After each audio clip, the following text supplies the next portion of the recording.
It's always a fun day at the ballpark, but when a World Series MVP is in the house, this place is rocking a little bit more. It's Ben Zobrist night at the ballpark for Game 1 between the Bison Baseball Club and the Spearfish Sasquatch, live from Black Hills Energy Stadium in beautiful Spearfish, South Dakota. As we welcome you up into the press box, I'm A.J. Reister. Aiden Wirtz is our producer, director, color commentator, researcher, and huge Chicago Cubs fan. So it's a big day for all of us, but especially our fellow Cub fans, when the 2016 World Series MVP is in the ballpark. He's about to throw out the first pitch to whoever our winner was, to the bid to catch the first pitch from Ben Zobrist. Ben Zobrist, of course, hit that game-winning hit in the 2016 World Series and is out in Spearfish doing a meet and greet with the fans and players and talking about everything that he's been doing since retiring from the game of baseball. He's getting a very long introduction. Well-deservedly so. Joining us up in the press box for the very first inning, and hopefully however long he wants, Mr. Sam Kwapnowski. How's it going? How's it going? Well, it's always a great day when you have a World Series MVP in the house, and I know you got to talk with him a little bit. What was your conversation like with the two-time world champ? Just kind of how he played the game and, like, what, like when he goes up to the box, like what was his kind of, like, mentality and all that stuff, and he shared that with me. And then, he has also a relationship with Jesus, which is also awesome. And he just seems like a really just great guy, to be honest. Just being able to talk to him and to understand everything, and he helped me understand baseball on like a deeper level and like look at it a different way. He'll be joining us up in the press box around the fourth inning, so fans at home will get the Ben Zobrist experience from their couch. But if anyone that's here, it's been pretty fun so far. He talked to the team a little bit for about half an hour before warm-ups. What were some of your takeaways from that conversation? He talked a lot about mental health and a lot of the things that he has done himself with the Chicago Cubs organization. Was there anything in there that really connected with you? Yeah, I mean, baseball is such a mental sport. Obviously it's more mental than I think physical, just because it's a game of failure. So if you, go have a 4-for-4 day, you're feeling like you're on top of the world, but those 0-for-4 days can eat at you, especially thinking that you need to tweak something in your swing or, change something, your approach, like whatever it is. But like at the end of the day, it's like it's a game of failure, so you're going to fail, and like being like able to like take your failure and use it to like see like, all right, like maybe that was one of my weaknesses. Now I can go to the cages and get lost in time in there and just minute things, fixing things, and coming out as a better player. So yeah, it's kind of what he talked about. It was awesome just to see about that. You know, obviously there's I think it was Matt Shaw on the Cubs just had like a 3-homer game or something like that. And like you said, like he was talking to him and he was still making minute adjustments at bat to at bat. So it's just this game is so fine tuned, and it's awesome just to like see what you can do. It was really cool that he not only talked about, of course, everything that he's done and the moment that he really came to stardom in that World Series, but he also talked about the X's and O's of baseball a little bit, and then, of course, off the field with all the mental health, which is a huge thing in the game of baseball, and he was very open about talking about that with everyone. You guys were in the stands. Bison came over to listen to his talks. That was a really cool moment for all of us to be able to hear what he had to say and answer some questions as well. Yeah, very grateful for the opportunity for him to be here and talk to us and just kind of pick his brain a little bit. Well, we've got a game here as well. Caleb Hoppe is on the mound for the Sasquatch, making another appearance. His last one was probably his best yet, looking to match it with a solid crowd at Black Hills Energy Stadium. He'll start things off with Rhett Rogers. Misses in the dirt, and it'll be an even count. The starting second baseman for the Bison is at the plate. He'll be followed by Louis Coca, Josh Day. Heart of the order is Cole Barta, Jaden Santiago, and Remy Hart. Rounding out the starting nine, Gannon Hall, Curtis Lindsay, and Talon Field. Popped up to the right side, Nelson giving chase into foul territory, but he'll find the bullpen. Nelson asking a couple of questions to the umpire. Behind Hoppe on the field, starting in the outfield left to right, it's Kyle Finn, Aaron Niels, Karsten Hansen. Along the infield, starting at third, it's Wilson Kiefer, Ben Foyer, Clay Porter, and Seth Nelson. Behind the dish is Carson Rather. We'll do it again, 2-2 on Rogers to lead off the ball game. Hoppe pulls it away, and it's a full count. Now, Sam, we can't go too deep into the game without talking about what happened last night. Yeah, I wore one off the face. You know, getting hit in the face didn't really hurt. More or less the needles that they were numbing my face with to put the stitches in, that hurt way more. 22 stitches? Yeah. And 2 holes in your mouth? Yeah. I'm a little upset that I can't play today. They said I'm at risk for bleeding. So it kind of sucks, but. And we said it a few times up here. When you got hit in the face, you just walked down there like you were bit by a fly. Yeah. Not that there was 2 holes in your mouth. Yeah, no, I didn't really hurt. More or less, I was kind of upset that I didn't get to continue playing the game and help our team try and win that game. But, yeah, I got some nice bloody batting gloves. You know, I was thinking about getting some new ones, but I think it's gritty to keep the blood on the gloves. It's intimidating. Yeah, that's exactly right. Intimidate the pitcher when a guy comes to the plate with blood on his batting gloves. You know he's been to war. Should see the other guy. Well, so when you walk down to first, I mean, do you know what your mouth even looked like? Because there's 2 holes. Yeah, no, I had no idea. I just thought I kind of just bit my lip and just bleeding a little bit, and kind of asked the trainer to just give me something to stop the bleeding so I could continue running. And she's like, yeah, no, you got to go get stitches. I was like, for what? She's like, oh, you got 2 holes in your mouth. I was like, all right, that's cool. That's cool. That's your response to that?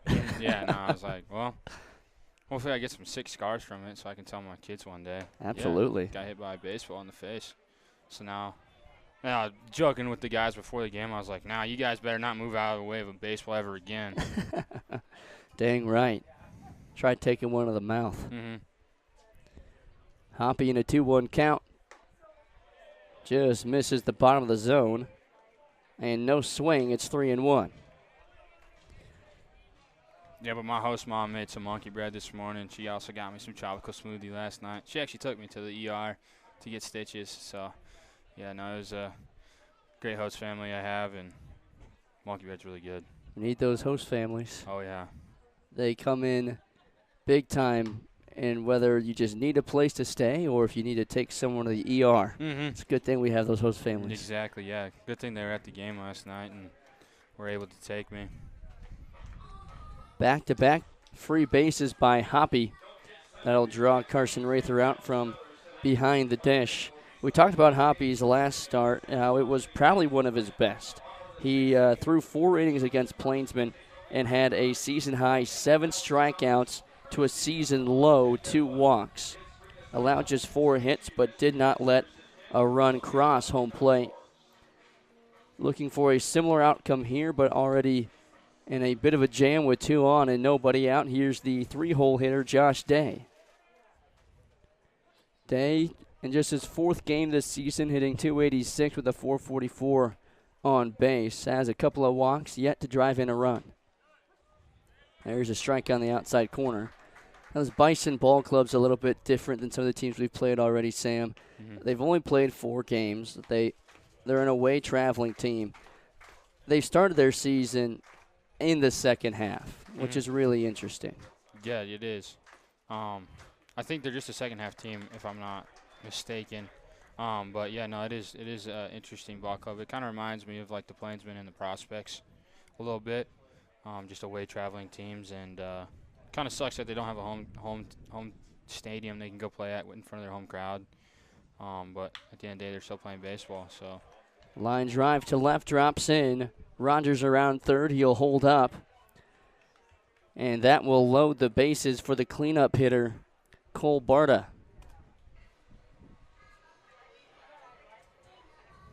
it's also interesting to look at, like, our ball club and how many kids we have, and then they're standing on the baseline and they got, like, what, 12 kids? You're just like, wow, well, if someone goes down, that's not good. Yeah, like you said, it's very similar to the Prospects and the Plainsmen, how they only travel for their games. They don't play any home games, and they travel with a very limited roster. Mm-hmm. And when I talked with the Plainsman coach, who, of course, the Bison are a very similar situation, he said it's really difficult to recruit because, obviously, we don't have any home games. You're always on the road, so all the guys have to – I mean, there's no really spot for them to stay. They just have to get themselves to an away field. And it's really hard to recruit, but also some guys only want to play half a summer season. They want to enjoy their break. Mm-hmm. So you look for those types of kids to come out and fill a roster. But it's definitely interesting when you think about it, trying to play a full season with guys you're only going to play half a summer with. Exactly. Cole Barta in a big spot early in the ball game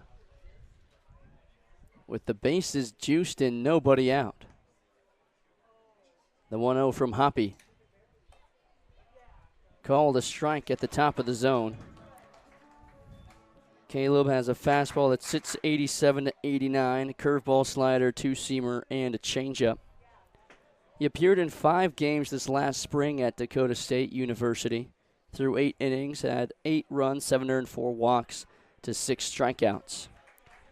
But is coming off of Tommy John surgery, which he got after his senior year of high school, so he had to redshirt his true freshman year, and last year started to get more of a workload, but this summer's really the first time that he's had a full workload in a season.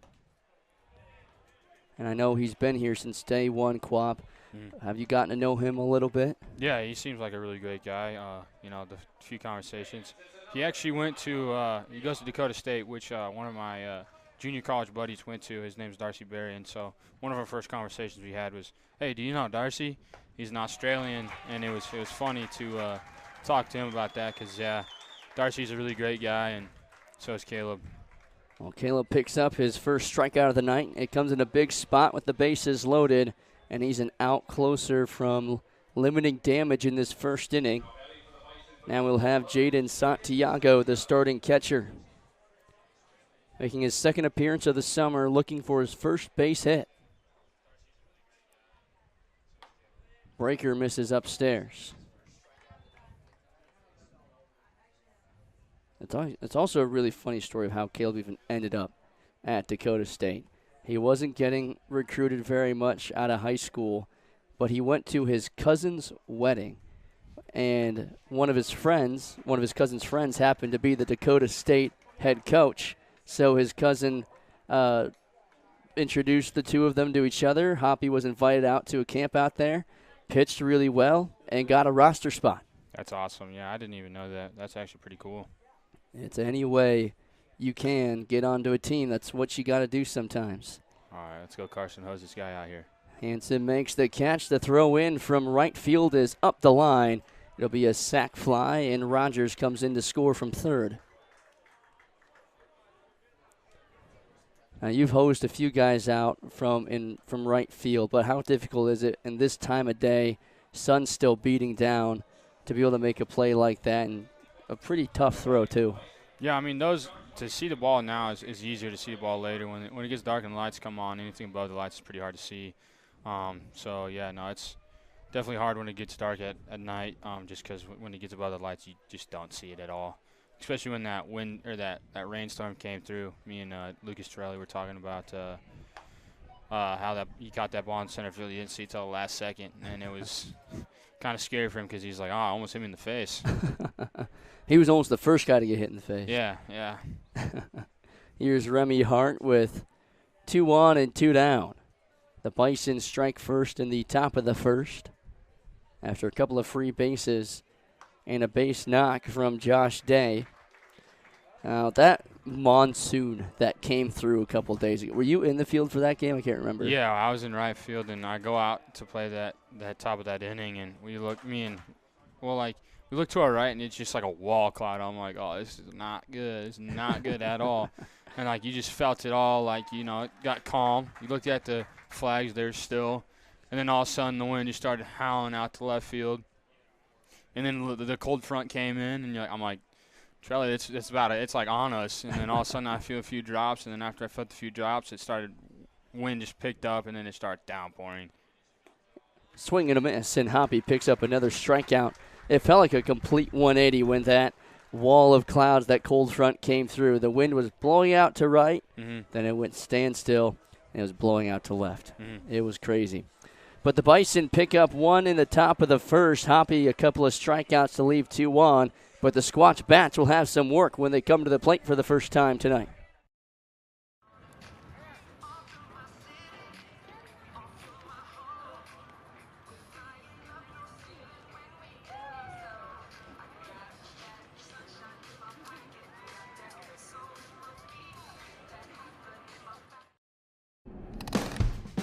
Road trips are measured in miles of uncontrollable laughter, comfortable silence, and new memories. And for 50 years, Super 8 has been there for wherever your journey takes you. So when the open road calls for a good night's rest, you can depend on Super 8's modern rooms at over 2,000 locations. Plus, earn Wyndham Rewards points for every stay. Super 8, one of 24 trusted brands by Wyndham. See you on the road.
Leading off the bottom of the first, Clay Porter, Karsten Hansen, and Kyle Finn. Heart of the order, Aaron Neals, Carson Rather, and Chase Scott. Rounding out the starting 9, Seth Nelson, Ben Foyer, and Wilson Kiefer.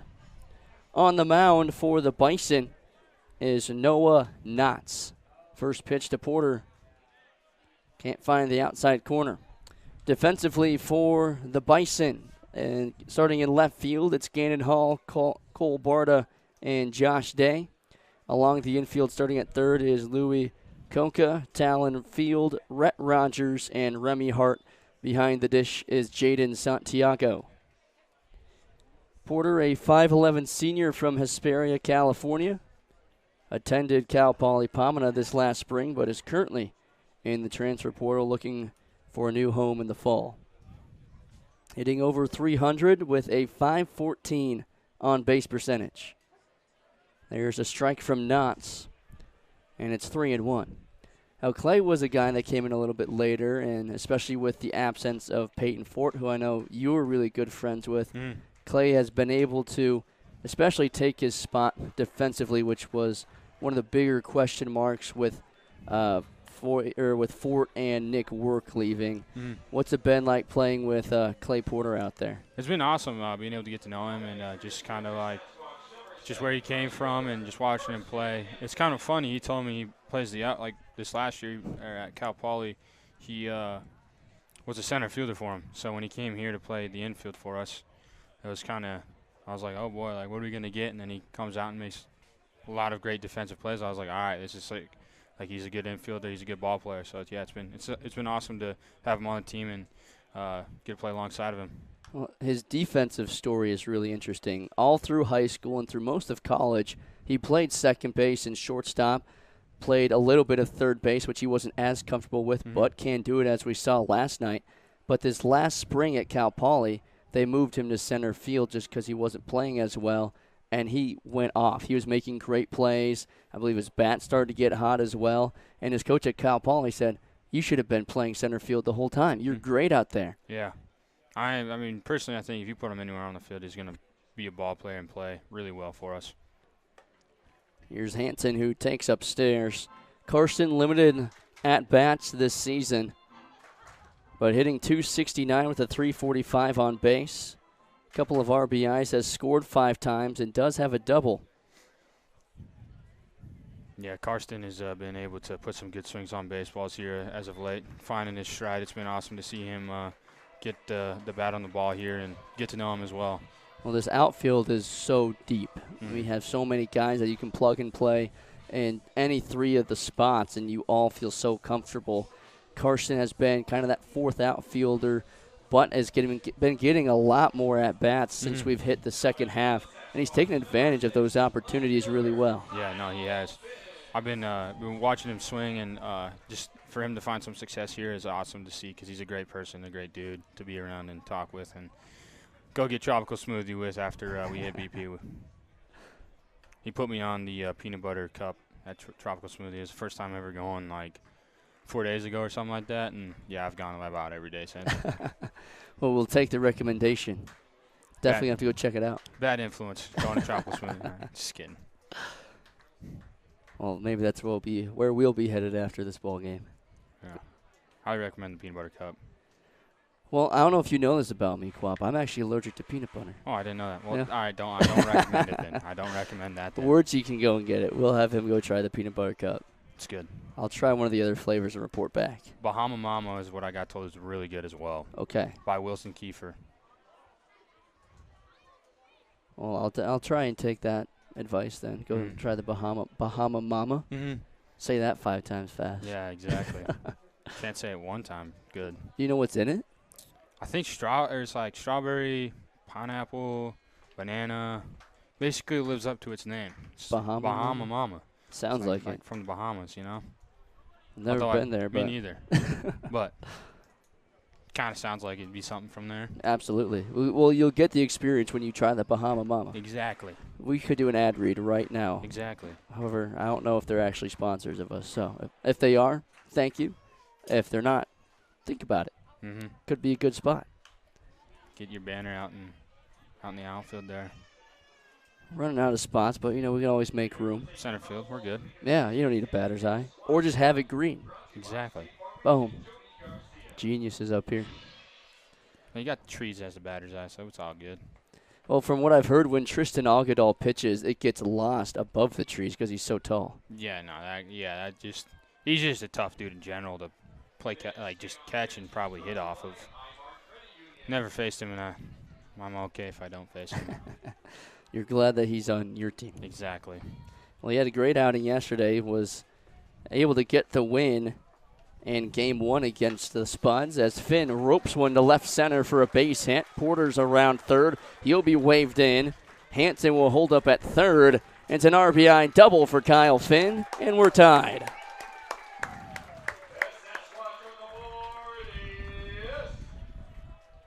Well, I have to ask you now about Kyle Finn, lined up to probably be the league MVP with his numbers, how they are right now.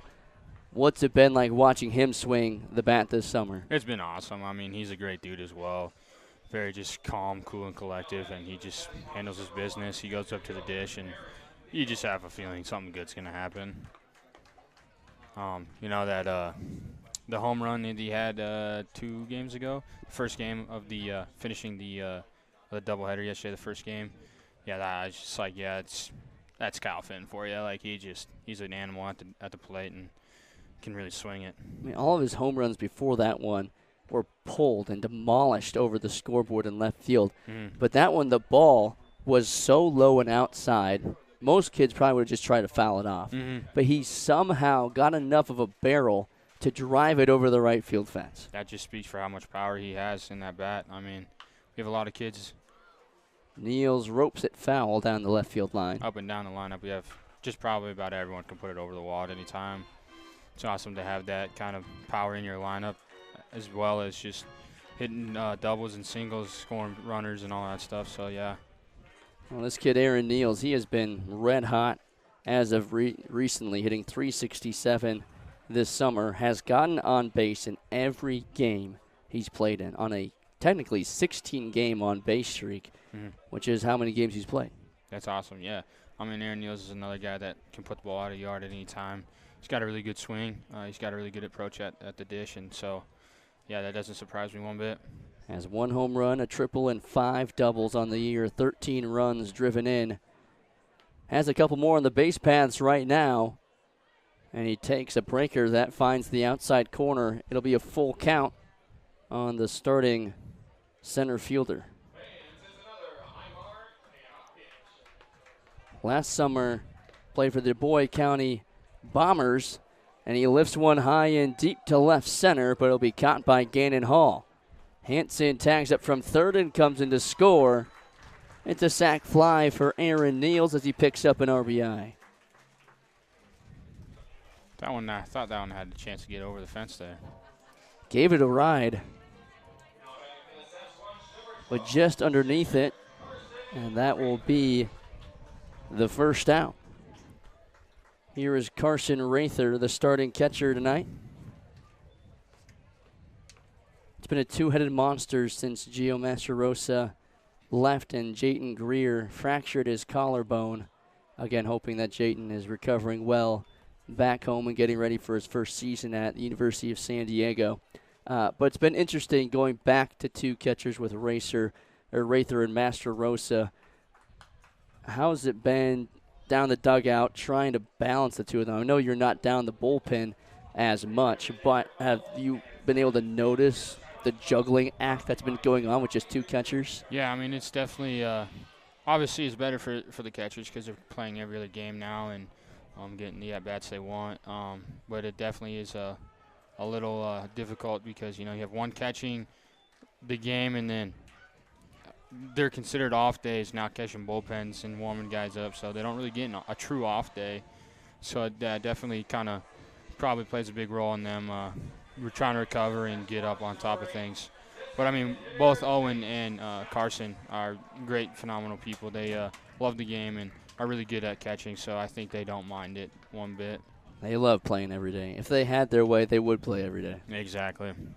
Here is Chase Scott, the 6'2 freshman from Ridgecrest, California. Attends Saracoso along with, it feels like, half the team. Yeah, either half the team was just at Saracoso or is going back to Saracoso. So. It helps when head coach Justice Scott is the coach there. Scott lines one down the left field line for a base hit. Finn will come in to score from second. Scott's on his way to second, and he'll flip-flop with Kyle Finn, a 2-out double. Good to see him get a hit there and get that bat going again. Make that his 15th RBI of the season and his second double. Keeps the inning alive for Seth Nelson. And we had a good laugh pregame because Ben Zobrist asked, who's the oldest guy on the team? Everybody turned to Seth. Yeah, he's a veteran here. You know, he's played here for a few seasons, and it's good to see him back in the lineup because he was dealing with some shoulder issues, and it looks like we got that all figured out with him, and hopefully we can get the bat hot here and start playing well for us. I asked him about that, and he said he just wants to gut it out. In his last season playing college ball, Nelson pops it straight up into the air. In comes Coca from third base to make the catch, but not before the Squatch tack on 3 runs in the bottom of the first, and they take their first lead of the ball game. 3-1 Squatch, top of the second when we come back.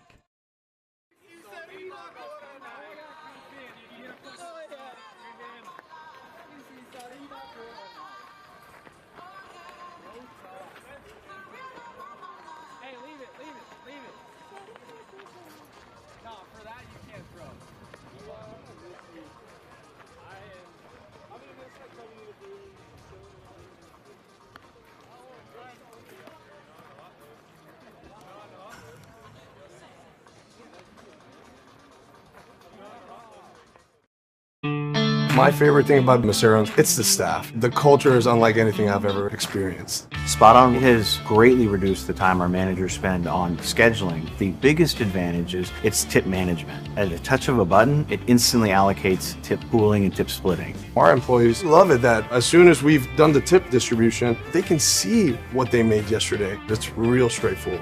What you see is what you get, and that's what you want working in a restaurant. And with Spot On, you've got everything there at the tip of your fingers.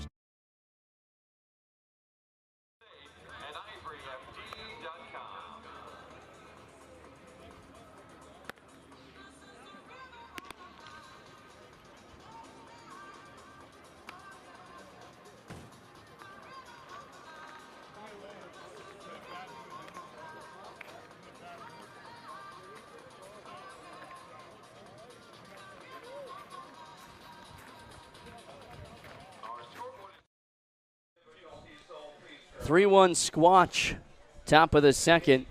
Caleb Hoppy back out for another inning of work. Relieving Sam Kwapnowski on the mic is our ticketing intern and also now basically part-time color commentator, Cooper Smith. Coop, it's a great day at the ballpark when you can have an MVP in the house. Yeah, I mean, this stadium is pretty electric today. It's filled up very well today. I've been out at the ticketing booth for a little bit, had a lot of walk-up tickets today. Didn't do a lot of pre-sale. We were a little bit worried, but done plenty of walk-up stands filled out, and what a day to have been here. It's a great day, a beautiful day at that. It's a blue sky with minimal clouds. Fingers crossed it stays that way. If you know the area, you know it can turn south real quick. So we hope that the weather stays very similar to what it is right now. Would love for it to cool off maybe just a tiny bit. Funnily enough, on that topic, I was talking to Caleb the other day. I was down there right before the game ended. He was talking about how angry it was going to be if it rained today because he feels like every time it's his shove day, it rains out. Yep. Every day he feels like he's pitching a gem, he gets rained on. So hopefully for him as well, it holds off. Well, his last start against the Plainsmen, the day he was originally supposed to start, it rained out, so he had to wait a day and ended up throwing the front end of a doubleheader.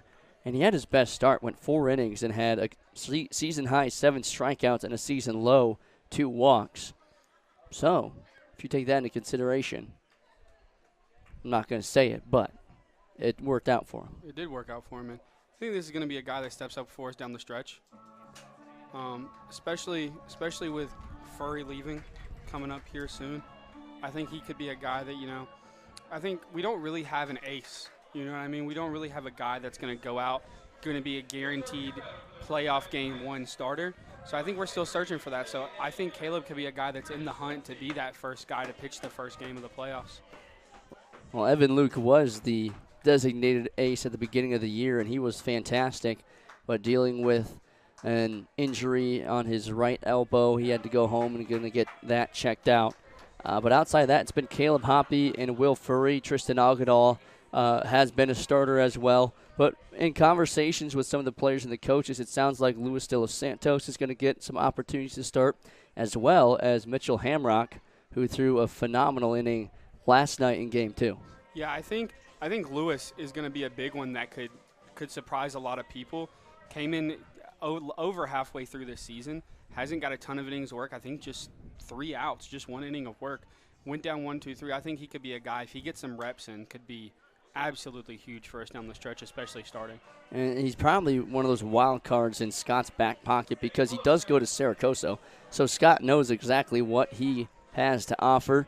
I'm wondering if that's something that Justice is keeping in mind, holding off on showing all of his cards until we get closer to the playoffs. Yeah, 100%. I think also it takes a little bit of time to get comfortable out here, too. He needs to get his feet wet. You know, he got his feet wet the other night with that 1 inning of work. Probably would have went 2, maybe 3 if we didn't have a typhoon swing through Spearfish. It was nuts. Certainly not ideal for how things were going, especially with 920 fans in attendance. Yeah, I think we'll look back at that game all year and wonder what went on that day. What went on? Someone decided to turn on the bathtub and just clear out the stadium. Yeah, it was empty pretty quick that day. It was. But we had a great time. Great time in the rain. We were running around the field, playing spike ball, taking photos with the double rainbow. How about double strikeouts for Caleb Hoppy in this inning? Make it his 4th. Back-to-back Ks, and Caleb Hoppy starting to roll here after a shaky start to the first. He's now sat them down in order since he's led up those first 3 base runners. Absolutely. And that was our beer batter for the night. So good time here in Spearfish. Fans are going to be flooding over to the beer cart and the concessions right now. Here is Talon Field to follow up with nobody on and 2 down in a 3-1 ball game. Top of the second. Field this summer has appeared in 4 games, is hitting .077 with a 200 on base. Just 1 hit and 13 at-bats. Does have a couple of walks. And we were talking with Sam about it when he was up here. It's really interesting, these teams like the Bison and the Plainsmen, the Prospects, who only travel with such small rosters. Yeah, tiny roster. I think this one down the stretch, especially with a 4-game series, I think this one down the stretch might look a lot like the Nebraska series. Probably going to have to throw some of those two-way guys, some of those position players to try to go out and get you outs. And this is not really a team that you can just go out and get outs against. They're going to make you work. They're going to have a ton of power throughout the lineup. Flip foul, and Hoppy's ahead 2-2. And with how, I don't want to say easy, but I say relaxed, maybe that Prospect series was, just because the Squatch did hang over 20 runs 3 different times against them overall in the series. Those last couple of games, it felt a little bit more relaxed. It didn't feel like it was going to be a competitive ball game, but that's when Nebraska started to come out, swing the bats really well. The Squatch bats got really quiet, a lot of weak contact, and that's why they ended up needing a walk-off win against them in that 3rd game to clinch the spot in the playoffs. Yeah, I mean, it was definitely a more comfortable feeling those last 2 games. You thought you were just going to easily cruise to winning it. And then you end up realizing you needed to win all of them. You couldn't drop one, or Casper probably would have taken that first half if you did drop one. Talon Field grounds out to Clay Porter at second, and the Bison go down in order in the second. Caleb Hoppy now has 4 strikeouts through 2, and it's 3-1. Squatch coming back to the plate when we come back.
Ben Foyer to lead off the bottom of the second in a 3-1 ball game. 3 runs in the first.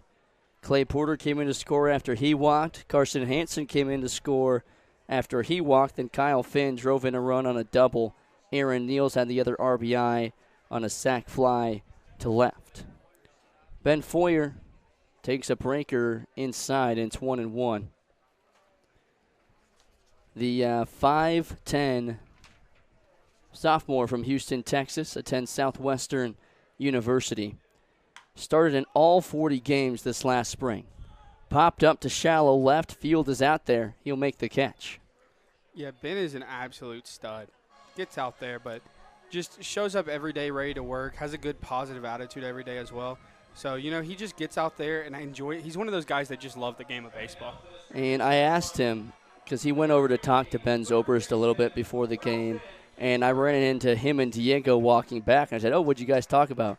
Diego said, Ben was cheesing over there. He was acting like a little fangirl talking to Ben Zobrist, because Ben said that when he asked Zobrist, I don't know exactly what question it was, but Zobrist was telling stories about him playing second base with Javi Baez in the World Series, and Foyer was freaking out about it. Thought it was the coolest thing ever.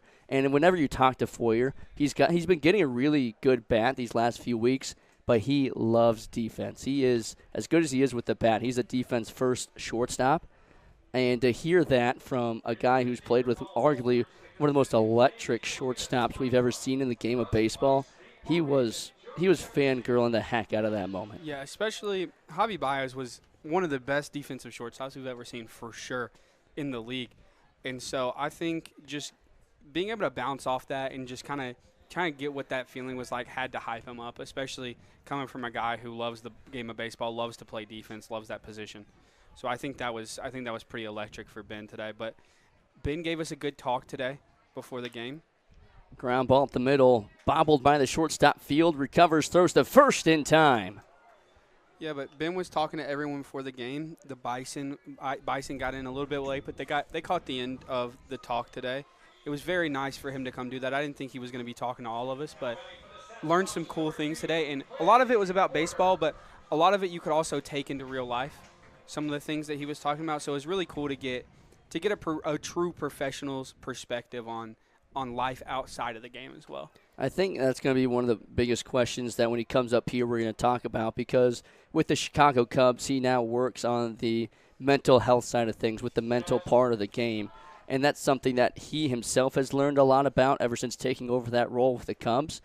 But it's so interesting that you said that, Coop, because when he was talking about all that stuff, of course we're not players, but a lot of it still applies to what we're doing in our internship and what we want to do once we leave Spearfish. Absolutely.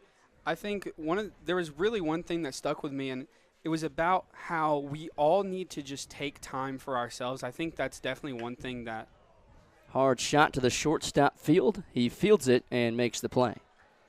But, yeah, I think that's one thing that we can all take away from. Even he was saying it in a baseball sense, but I was sitting there thinking to myself, we're here all summer. We committed our whole summer to being here, and no regrets at all. This has been absolutely wonderful.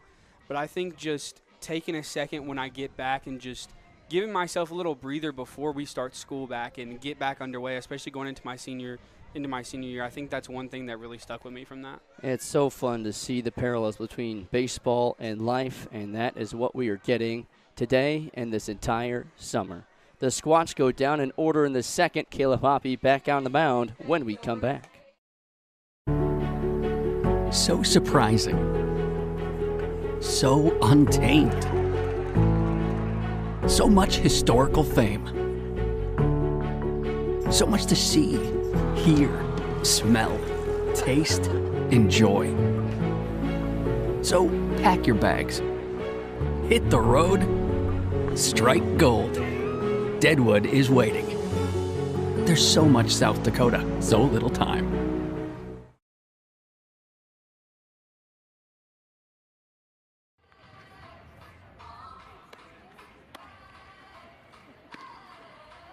Looking for help with your flooring needs? Look no further than Carpet Buyers Outlet, your flooring experts with years of experience who are ready to help you. Call Carpet Buyers Outlet at 605-644-6600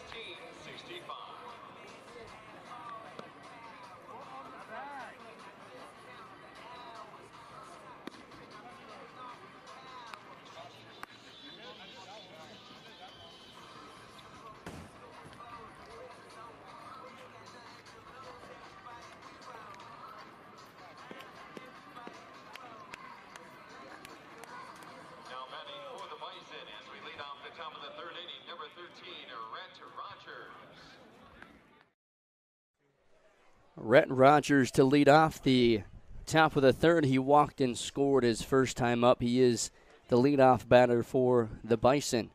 Hoppy back out for another inning of work. He had a clean second inning, a couple of strikeouts, and a ground out as he faced the minimum. But we talked a little bit about it in that last inning, Coop. Hoppy, the first 3 batters struggled, 2 walks and a base hit. Then he had a strikeout, a sac fly, a strikeout. Then came back in the second with 2 strikeouts and a ground out. Oh, boy, just over the head of Foyer. And that'll be a base hit to left center. Yeah, but Caleb, lets one on here, but definitely been a guy that he's not scared of base runners. He's gonna go out. He's gonna pitch 1 pitch at a time. Focus on the guy at the plate. He's not really worried about what's going on the base paths, but he's gonna do everything in his ability to make sure that guy at the plate doesn't get on. He came up last week before his start and said one thing that he's actually taken away from Kyle Finn is pregame meditation. And Caleb he did that a lot at Dakota State University, and he reached out to his pitching coach and said, hey, what do I need to do? He was coming off a couple of shaky starts, and he asked his pitching coach, hey, what do I need to do? And he said, how about you do some of that pregame meditation that we do during the season? And it's really helped him, especially with his last start, came out firing. But that is something new that Caleb Hoppy, he technically did in the spring, but it's starting to pick up as a new routine this summer. Yeah, and that's another one of those things that Ben Zobrist was talking about us today. Just before the game, just taking a time for yourself to close your eyes and just kind of get within one of yourself and just take in the whole moment and not worry about anything. One thing that runner takes out for second. Hoppy steps off, throws to second. Porter runs him back. Now flips to Nelson, fires to second. We've got a heck of a pickle, and Foyer will make the play. Talk about being present and calm in the moment. Caleb Hoppy realizes the runner taking off way too early and picks off Rhett Rogers on the base paths. Absolutely. But, yeah, the biggest thing that Ben was preaching on today, sorry. Yes, Ben, I'm getting confused with my words right now. But the biggest thing Ben was preaching on today was just being present in the moment. And so I think that's one thing that another big takeaway from that is just being able to stay in the moment and being secure. Another strikeout by Caleb Hoppy as Louis Coca goes down looking. Make that 5 strikeouts on the night for Hoppy so far. Again, he just hit his season high last week against the Plainsmen with 7, and he's already got 5 through 2 2/3. Yeah, definitely on the way to getting close to that number again. You can tell he's got a little pep in his step today. He's stepping off the mound hot, which is good to see from him. Here is Josh Day, who singled his first time up in the first inning.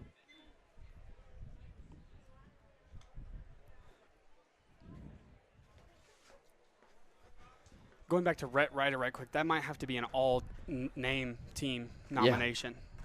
Rhett Rogers. What a name. It sounds like a baseball name. Upstairs, and it's 3-0. Be interested to know what his dad's name is. We should ask him. We'll ask him tomorrow before the game. That's one thing with these away teams. They're very open, even to the away broadcasters. I was talking with the Casper guys when they were here the last couple of days, talking with the coaches and their players, and they felt right at home here, and they were real fun to talk to and had some chuckles before the game, just talking about the umpiring a little bit, which was a conversation the last couple of days. Here's a chopper through the left side for a base hit just over the outstretched glove of Kiefer. But it's really fun when you have an away team come in and be able to interact with the fan base, the interns, the other players really well. And Bison, you said it earlier, they came and sat right down with us to listen to Ben Zobrist. Some of them took out their phones and were recording what he had to say. But that's just what summer ball is. Of course, you're competitive on the field, but outside the lines, just another guy learning from each other and having a good time. Absolutely. I had a few talks with some of the Plainsmen as we were down there when they were here not too long ago, and those are some great guys, super nice people, just super grateful for everything, which is always a good thing. Here's Cole Barta. Hack and a miss. And it's 0-2.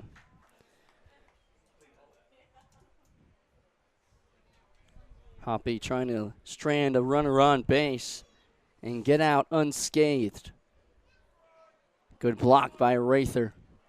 We've talked about that a lot ever since we've cut down to 2 catchers. Both Rather and Michelson are great defensive catchers. I would say they've been, since they've both been on the roster, have been the top 2 defensive catchers.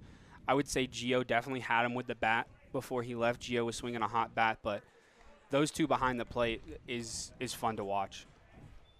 And without a pitch comm or anything, they're the ones calling the games, too. It's not Justice Scott calling pitches. It's these guys behind the dish. Even count 2-2, long hold from Hoppy. Now he kicks. Nope. Time is called. Fun mind games there from Hoppy. Just getting him off, making him take his time here. 2-2, just so he doesn't have it 3-2 if we do get there. Pulled to the left side. Picked up by Kiefer. Goes to second, but the throw goes wide into right field. That'll push Day over to third. And an E5 on Wilson Kiefer.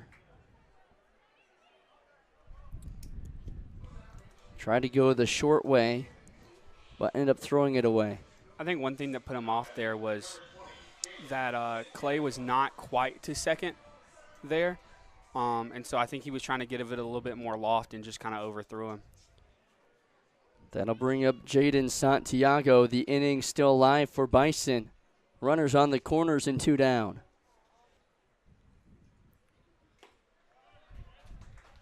We got to give Bison credit. They haven't won a game yet this season. They just started their season a week ago. And they're hanging tough through 2 2/3 against one of the top teams in the Independence League.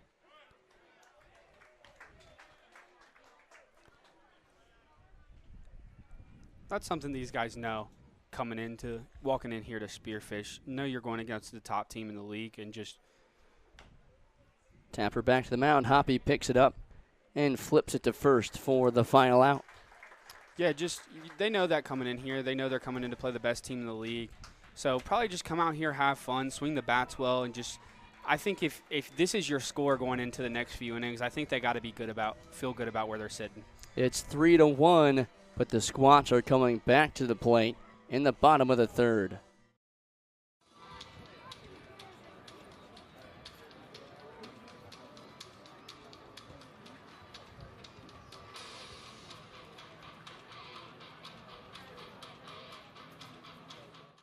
Hi, I'm Dr. Jet Rogers at Peak Family Chiropractic and Sports Performance.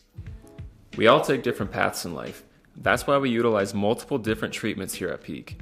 Our main treatment is our high-level chiropractic adjustment, but we also emphasize the use of cupping, scraping, vibration massage, trigger point therapy, and active care to promote movement, strength, mobility, and most of all, pain relief. Why travel to multiple locations when you can have total wellness under one roof? Stop in today and let's get you to your peak. Services tent located on the concourse.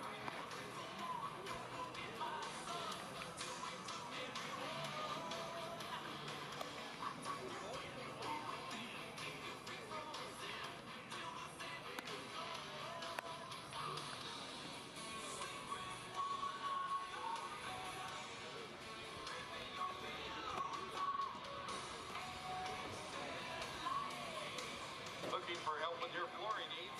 Look no further than Carpet Buyers Outlet. Your flooring experts with years of experience, and they're ready to help you.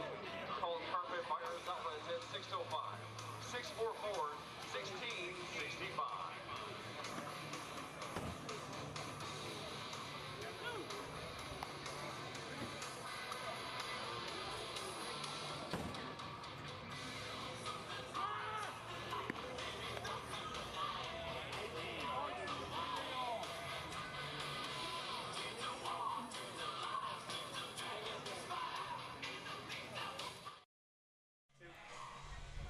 Noah Knott's back on the mound for the Bison Baseball Club. He set down the Squatch in order last inning, but now he'll face Karsten Hansen, Kyle Finn, and Aaron Niels in the bottom of the third.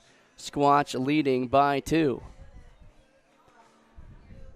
Karsten, we talked about him when Quap was up here. Limited action, but he's gotten a lot more at-bats this second half and has been taking advantage of it as much as he can. He actually pinch ran yesterday for Quap, and he delivers a base hit here, right on cue. Another one of those guys, sneaky speed. Sneaky speed. I think that's kind of the story in our outfield. Other than Torelli, no guy really has explosive speed, but all of them move really well. All these guys have. We've talked about it a lot as well. With this lineup, it's very plug and play, but you have so much power yet so much speed at the same time. If you want to play the small ball game, you can. If you want to be hitting for the fences and let every guy swing away, you can do that too. It's so versatile what these guys can do 1 through 9. 100%. And then just like that, you get a guy with speed on, and then you get a guy like Kyle Finn up who just has been absolutely raking this year. Definitely going to be the MVP of the league if it keeps going like this. More than likely going to break the Sasquatch home run record. So having this guy is just an absolute luxury. Listen to these stats. He leads the league in slugging with an 880, leads the league in OPS with a 1380, leads the league in home runs with 9, and leads the league in RBIs with 37. And he came in late. Yeah, he wasn't even a day one guy. I mean, listen, I saw him walk into the office. Questionable call there. Boy. Must have caught the corner. But I saw him walk in day one, and I was like, this guy's going to be an animal. Hansen takes out for second. A ground ball down the third baseline. Hansen will have third. Kyle Finn will hold up at first. And Kyle Finn is 2 for 2. Right on cue there. Kyle Finn delivers. Almost got another RBI on the board there. But good base running from Carson there to at least get the third. Brings up Aaron Niels. Hit a sac fly his first time up that drove in Karsten Hansen from third. And we talked about it his first time up, but Aaron Niels has been on base every single game. Yeah, and to have a guy like that to just be able to just plug in instead of Lucas Torelli is just, I mean, there's so many luxuries on this team. Pops it straight up into the air. It'll be gloved by Remy Hart, the first baseman, for out number 1. I mean, with this team, it feels like you take one guy out that's hitting over 300 and you just plug another one in that's hitting over 300. So having that many luxuries on this team has just been a joy to watch. Well, here's another utility player. Excuse me, this is Carson Rather. Got ahead of myself. He has been an absolute animal behind the dish. I'm sure he could play other positions if he wanted to, but he's so good at catcher, they haven't really needed him to move anywhere else. I'd be interested to know if he's played other positions. He looks like a first baseman. I Could play a agree. little bit of left, has some sneaky speed. He has 3 stolen bases on the year. His first game, actually, his very first game in a Sasquatch uniform, had 2 stolen bases. What a way to introduce yourself. Not bad at all. Pulled right side and foul. We'll do it again, 1 and 2. Now, in case you haven't heard the news yet, it is Ben Zobrist night at the ballpark, and he will be joining us up in the press box in the 4th inning. So stick around after this to get to know the 2016 World Series MVP. Yeah, just a little bit more exciting to get that guy on the mic than me. I don't know, Coop. You're a fun guy to talk to. No ball. Lifted out to deep right field, hooking foul. He gave that sucker a ride, but just pulled it. Yeah, I don't know if I quite hold up to the World Series MVP status quite yet. Maybe we'll get there one day. I was going to say, you got a lot of years left in front of you. Not quite at hunk status. How old are you? 21. You got plenty of time. Nowadays, getting close to hunk status, though. Kyle Finn takes second base as that pitch was dropped. And it's a full count on Carson Rather with still only 1 gone in the bottom of the 3rd. Knotts is going to step off the mound and reset. You know who is reaching unk status? Seth Nelson. Seth Nelson is reaching unk status. Lifted to right field. Day underneath it. Hanson tags up from third. The play at the plate is not in time. Finn also advances 90 feet.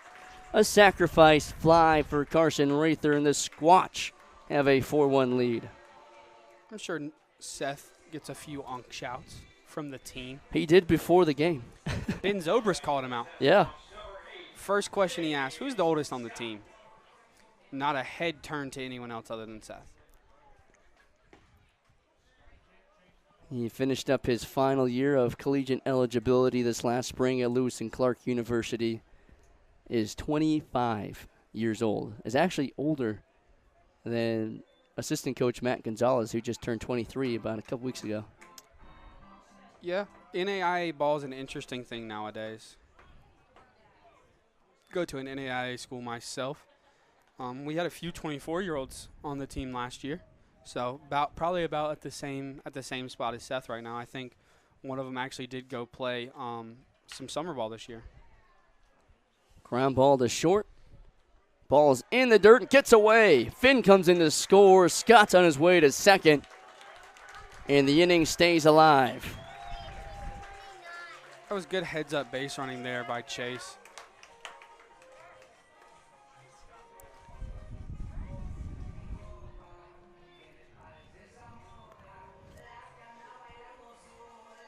So Chase Scott picks up his second RBI of the night. And here is Uncle Seth Nelson. Unk.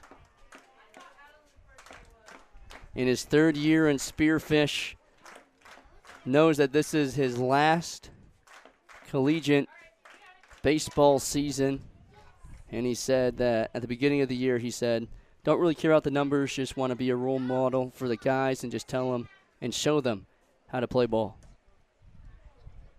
And he's been just that, a true veteran presence. And he's been used a lot as a resource for the guys when talking about swinging the bat and situational baseball.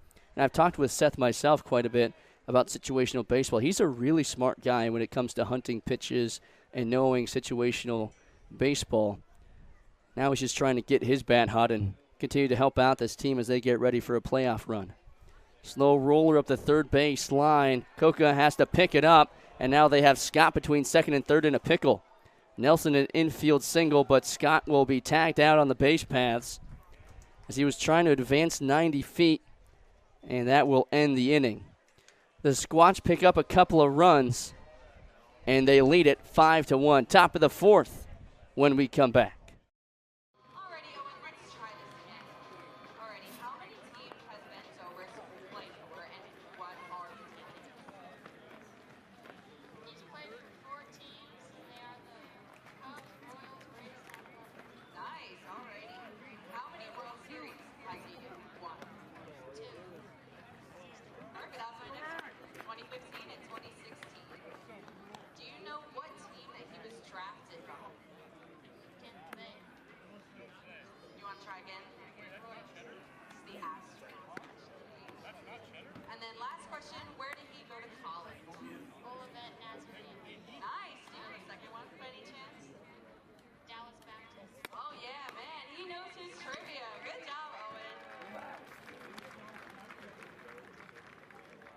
Chance to get some raffle tickets still going tonight, so stop on over by the third base area over there, the party deck, and get your tickets for the raffles that will be given out. Autographed things by Ben Zobrist. We'll be pulling those tickets here in the fourth inning, so go over to the party deck area and get your raffle tickets. Pull those autographed items.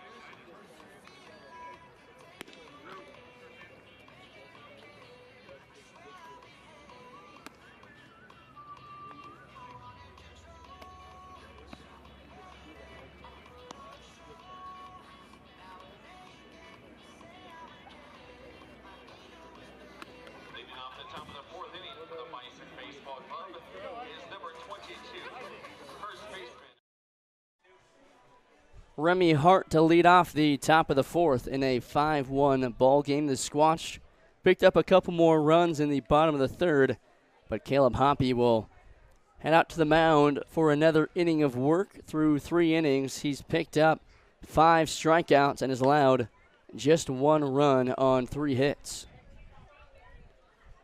2 away from tying his season high that he set last week against the Plainsmen.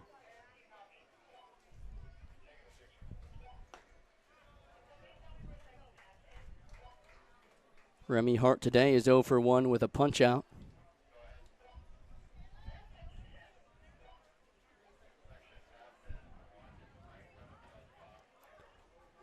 Swing and a miss, falls behind 1-2.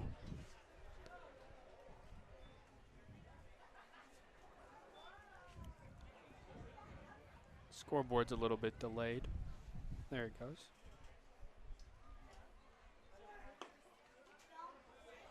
Called strike 3 on the outside corner, and Caleb Hoppy is a strikeout away from tying his season high. He is on a mission today. That'll bring up Gannon Hall, who struck out looking his first time up.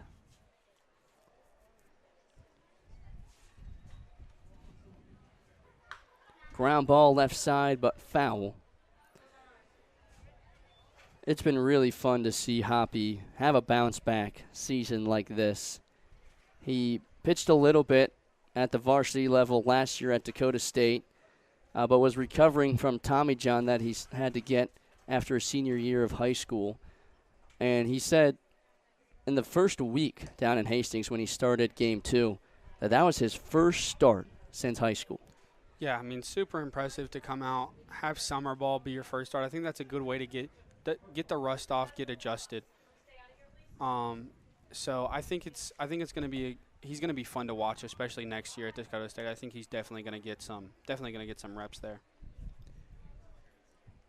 If he hasn't proven it yet, he has been doing a great job this summer. Got some chances after starting on the JV squad, but then moving up to the varsity squad as he was just pitching so well. It's been so fun to watch him this summer. And a guy that's been really fun to watch during the summer years, especially in 2016, was the guy that's joining me on the headset right now, 2-time World Series champion and 2016 World Series MVP, Ben Zobrist. Oh, wow. Thank you. What an introduction. This is incredible. Well, you deserve an introduction with the accolades you've had, and we can't thank you enough for coming out to Spearfish. How's it been since you've made your way out here? You know what?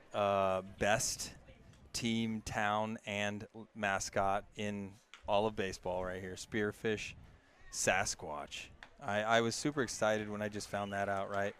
But also, I can't remember if I've ever actually been to South Dakota and, like, planted my feet there. I may have driven a car through. Yeah.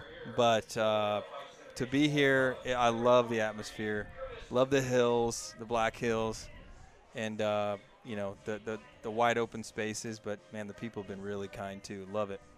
And we talk about it whenever we have guests up in the press box. So I'm from Minnesota. I go to school in Iowa. So to me, these look like mountains.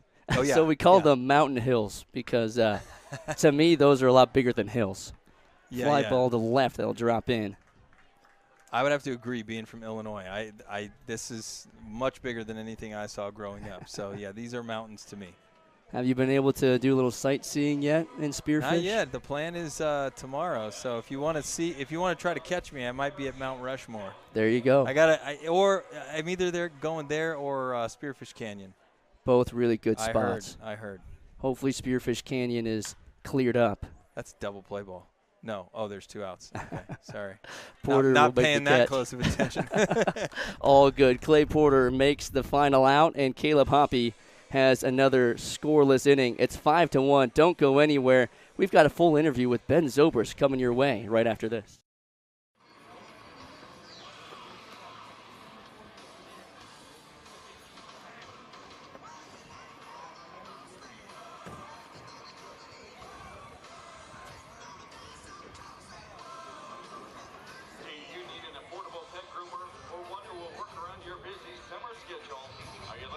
Someone who will not just groom your pet, but love them too.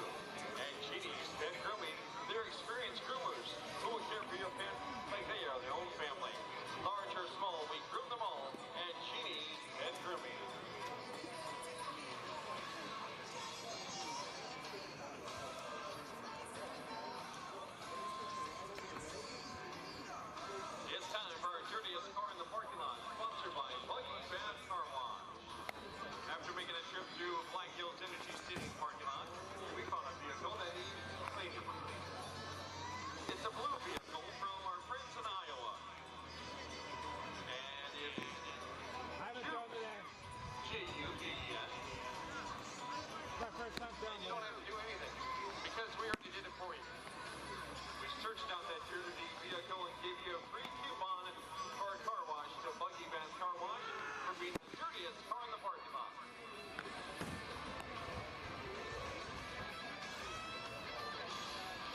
Don't kill me, please.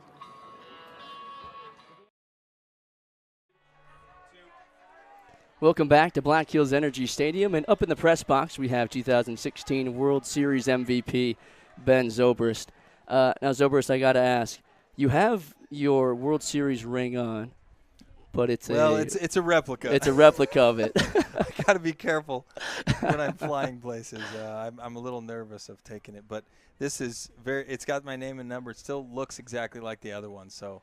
And it blings in the sun, and the sun is sure out today. So it really it's a little gaudy for me, to be honest. I would only wear it at appearances like this.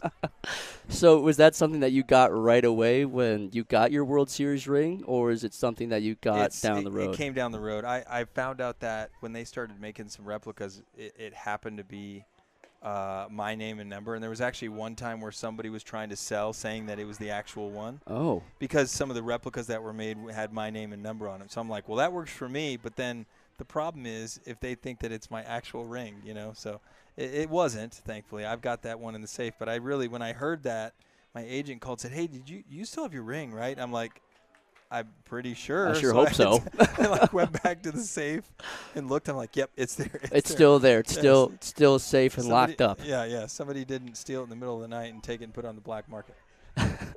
That would have been a crazy way to find out, too. Yeah. Well, it's been really fun to have you out here so far, and you got a chance to talk with both teams, actually, before the game, and something that you have gotten into since retiring from your playing days is working on the mental health side, especially with players at the major league level.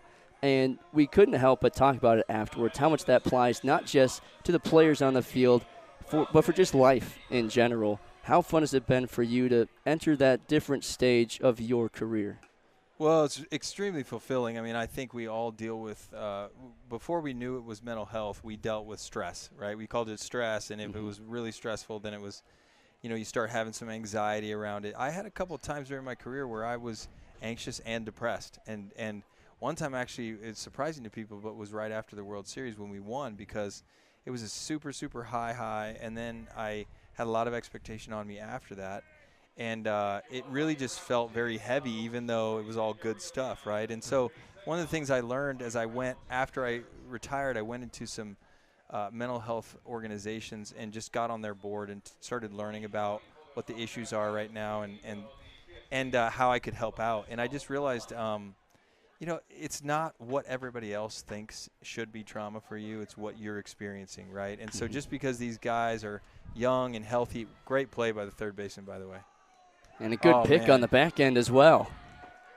That was tough because that ball was hit hard down the line, too. That's Wilson Kiefer. He's been battling injuries this summer, but a great play from Louis Coca and Hart down at first base. So what I was saying is these guys are young and healthy, and they got their whole lives ahead of them, but there's a lot of pressure on them, too. And high school and college athletes now are dealing with a lot of this mental challenges because of the money that's being infused in the youth game. NIL has changed a lot of things, and it's really monetized youth sports. So, man, and then you add the social media component, which I didn't have growing up, and they're just dealing with a lot more challenges than we had to deal with as they're trying to rise through the circuit. So, my nonprofit Champion Forward really tries to meet some of those needs and develop some tools around that. And I think that is absolutely conversation, like you said, with the NIL and social media.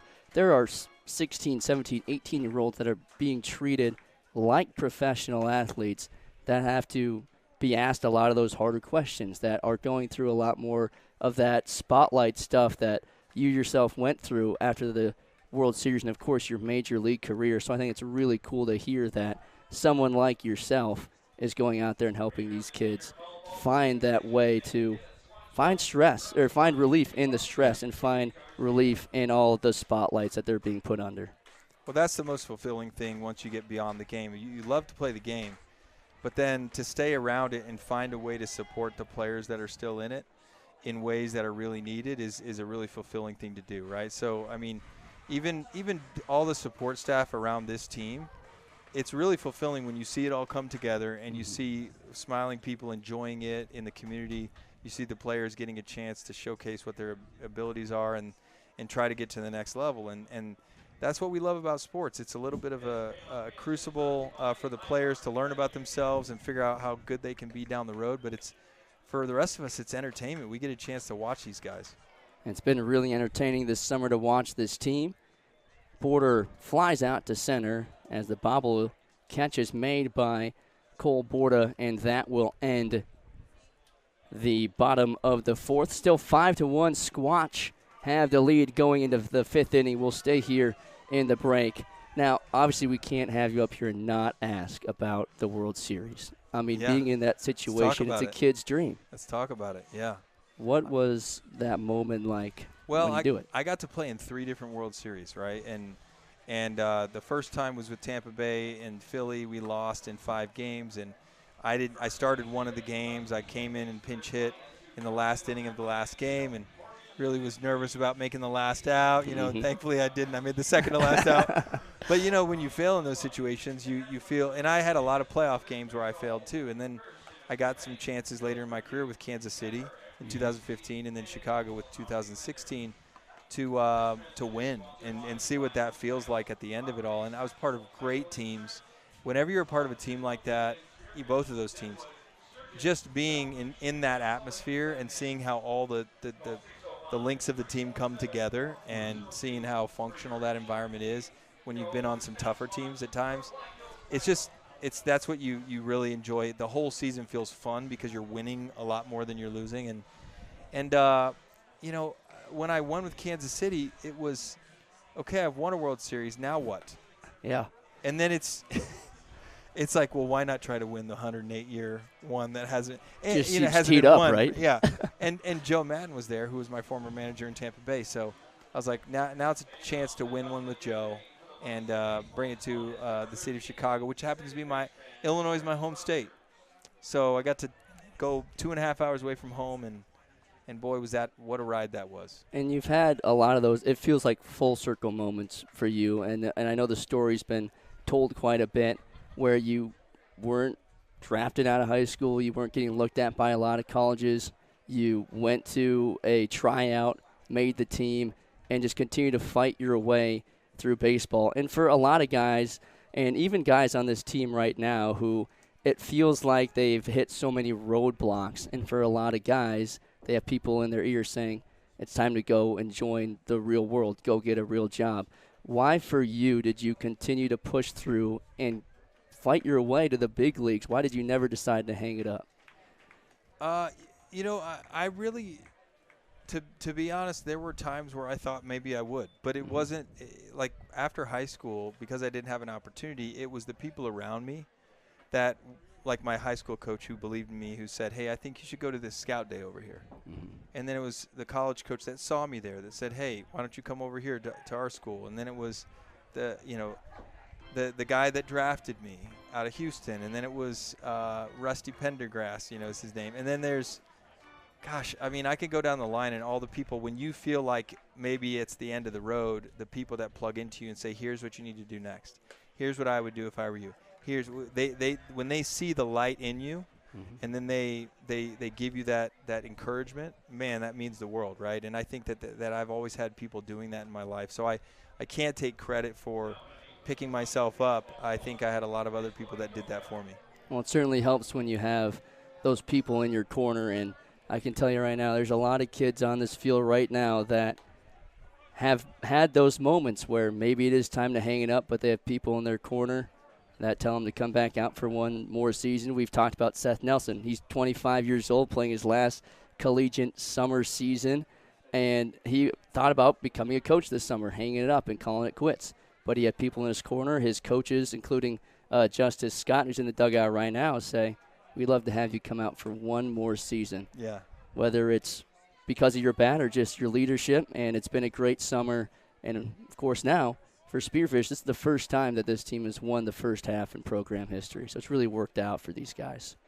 That's incredible. Yeah, you've got to have those veterans. You've got to have those guys that have been there before and, provide that sense of stability. And for the young guys to look up to, right? And then you gotta have a mix of every different part of the team. You gotta have guys that are able to step into different positions they may be uncomfortable with, and when you win, it's like it covers everything. It feels like it's not tough to come to the ballpark. It's like a fun thing to come to the ballpark because you really every day you start believing you're gonna win.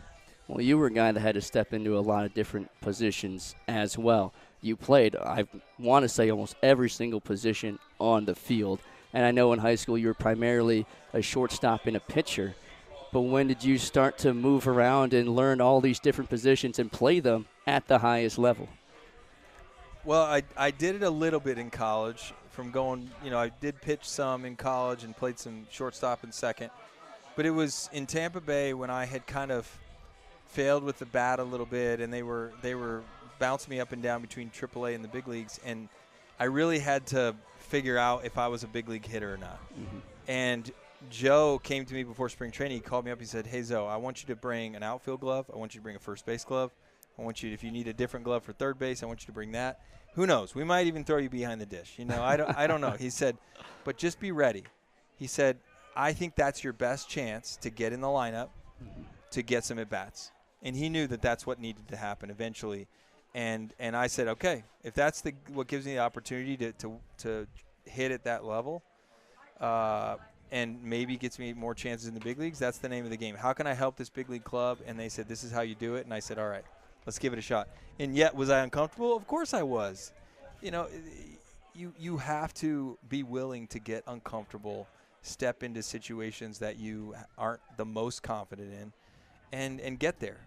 Take time and just work on one thing at a time, right? And I fortunately had great coaches there and great teammates that really made that easy. Did he at least provide you some catcher's gear when he said that you might have to get behind the dish? No, he was like, I'm just throwing this out there. It could happen. Yeah. It's genuinely all nine. Yeah. Well, were there any opportunities that you got to pitch on the mound since you did have the experience? I'm glad you asked that. Here we go. The last, I didn't pitch at all in Pro Bowl, at all. I got drafted.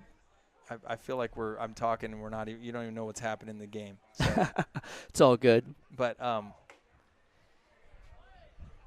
was a strike right there. Yeah, Hoppy pumps a strike. He's been great. Yeah, it's like I'd be such a great color commentary. Strike. Hold on, wait a minute. He comes. Set. Yep. It's all you. And the pitch. Here it is. A little high.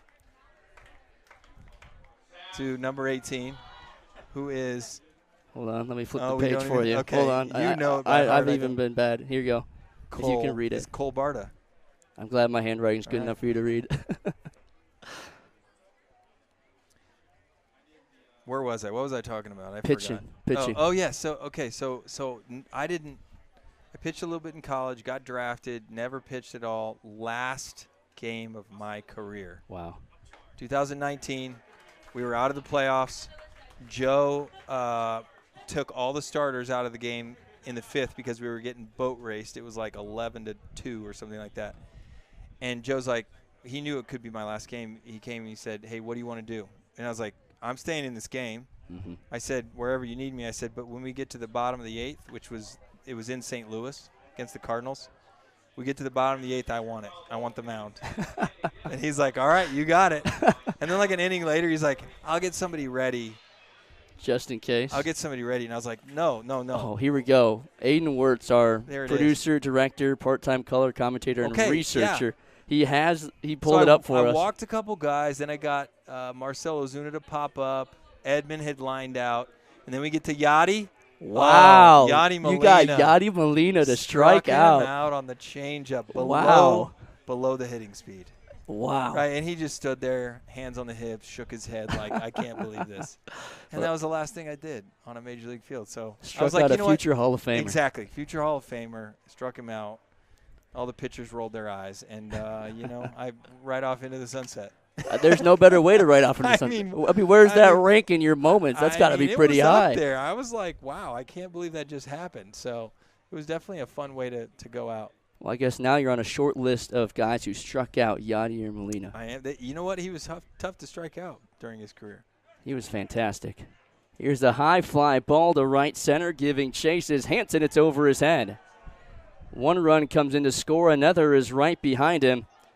And Cole Barta delivers a 2-run double in the top of the 5th inning, and it's 5-3. Good swing from Barta to keep the Bison in this ball game. Was that a slider? It might have been. Looked like maybe a slider at the top. Well, Hoppy's been dealing all night so far. I lost track of the strikeouts. I got distracted a little bit up here. If there's some reason why that would have happened. Yeah, well, we'll blame it on Samson down there. There we go. Sasquatch. He came up here for a little bit, said hi. Getting the crowd up for it right now.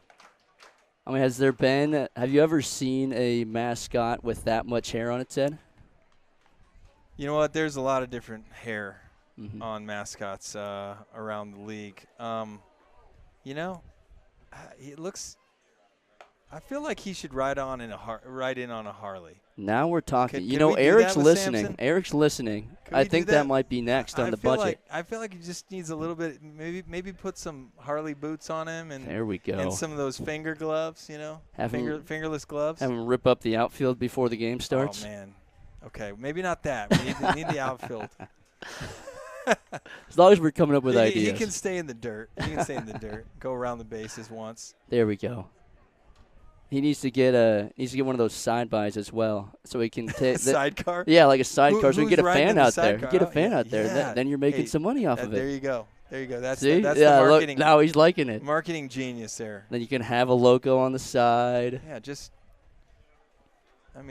if you ever need any more marketing ideas, Eric, you got 2 guys right here. I'm all about it. Love it. We got to. You got to find new ways.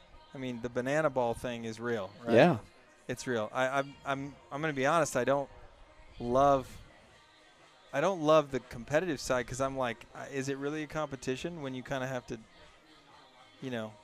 interrupt the game for lots of weird things? It's really. I've never watched a full game. I've seen the highlights, but number one question with the banana ball is it competitive? And they have more than 2 teams. It's not like the Harlem Globetrotters where they're playing the same team every time. But from what I've understood, they have 4 or 5 different teams that they play against. But you're right, you're stopping play so much with all the shenanigans. It makes it really fun. But then how do you keep the competitive drive when you're trying to do a flip every time you make a catch? I don't know. I guess you got to be thinking about do I really want to do the real tricky thing right here when we're trying to win the game? Yeah. Do I go for the back flip with the catch, or do I go for the catch? I think we're going to see. There's a bunt, foul back to the screen. I think we're going to see major league players eventually doing things like for home run celebrations. If they can do a flip, they'll hit a home run and then do a flip on the way to first base. You think you could have ever done that? No, I couldn't do it. But Ozzie used to go run out to his position and do that flip, right? So Ozzie Smith. And so I don't think it's out of the realm of – eventually there's going to be a little merging of the best players in the world doing some fun things on the field. I think that would be sweet. Bringing back the Ozzie Smith flip would be fantastic. That's one of the coolest things that's ever happened. Somebody needs to do it. There's some acrobatic dudes out there that could do it. Kevin Kiermaier used to be able to do it standing straight up. Yeah, he was an incredible athlete. Slow roller to short, no play for Foyer, and that will load up the bases. An infield single brings up Gannon Hall. Well, now we've got a big spot for the Bison. Looks like Justice Scott's going to make the call down to the bullpen. Caleb Hoppy's been great, but has run into some trouble in this 5th inning. He's let up 2 runs, and his night is done. We'll introduce the new pitcher when he makes his way out here.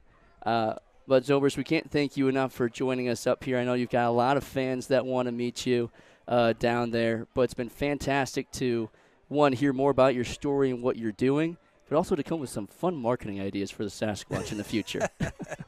Oh, man, this has been a great visit, and it sounds like you guys know what you're doing up here, so. Trying our best. Thank you. Appreciate the opportunity. Appreciate you. All right, 5-3, new pitcher when we come back. You're watching the Squatch and the Bison live on YouTube.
New pitcher for the Spearfish Sasquatch, taking over for Caleb Hoppy on the mound, is Zach Armstrong. Comes in with the bases juiced and 1 down. Again, a huge thank you to Ben Zobrist, not only for joining us in the press box, but for joining us tonight on Ben Zobrist Night here in Spearfish. Had some great stories to share, was very open about sharing everything he's done with mental health, and just a really good guy to talk to, learn more about, but also a good resource for these guys that are playing on the field on both teams to talk to a little bit before the game and learn more about what it takes to get to the next level of professional baseball. 100%. Ben is a phenomenal guy. You guys were joking about striking out Yachty, but also getting real, talking about the mental health aspect. I think one of the biggest things he referenced is that we've all had stress, and it was always called stress. It's kind of been this, weird little line that you have to teeter-totter on of, are we going to call it anxiety? Are we going to call it depression? Are we going to call it mental health issues? And now I think it's kind of coming to the forefront of issues that everybody faces, right? We talked about it before the game. It's kind of less talked about because of the fact that there's been some stereotypes around it. Especially with men, they're supposed to be very macho, very tough, So I think it's vulnerable and admirable to open up about that stuff. And I talked with Bachman and a few other players who went up and talked to Ben Zobrist about just that because, as Zobrist said, a lot, especially in baseball, yes, it's mostly mental more than it is physical. 100%. And almost all of these players have talked to him, talked to us about what they've gone through in their own heads playing the game of baseball because they've gone through those depressive states, those moments where they don't know if they want to show up to the ballpark anymore, and having someone to talk to and having a guy who is leading. It was one of the leading people in the game of baseball that in mental health change is it's a great resource to talk to, and he's been phenomenal today. He's had a ton of fans want to have him sign stuff and take pictures with. He's been very open to all of them about it. It's just been a great day at the ballpark. 100%, without a doubt. Ben, this is my first time meeting him, coming across him. I've watched interviews. I've watched him as a Cubs fan for many, many years, but I don't think that you ever really know who players are. You could know them a little bit on social media and on interviews, but you meet him in person, and it's nice to know that here's a guy who is a person just like any of us. He was one of the best players, but obviously one of the great people you've now met. Armstrong's in a 1-2 count, trying to leave him loaded, but misses outside 2-2. Boy, this would feel nice for Armstrong, whose first 2 appearances for Spearfish have not been probably what he's wanted, but to get out of this one with a pop out to Seth Nelson over there at first and mitigate some damage here, coming in bases loaded would be nice for him. He has allowed 8 earned runs in an inning and a third so far this summer since he's gotten to Spearfish in the second half. 2-2, got him to swing around. And a punch out for Zach Armstrong. His first this summer, and it comes in a massive spot, and he leaves them loaded. The Squatch hang on to a 2-run lead. We're headed to the bottom of the 5th.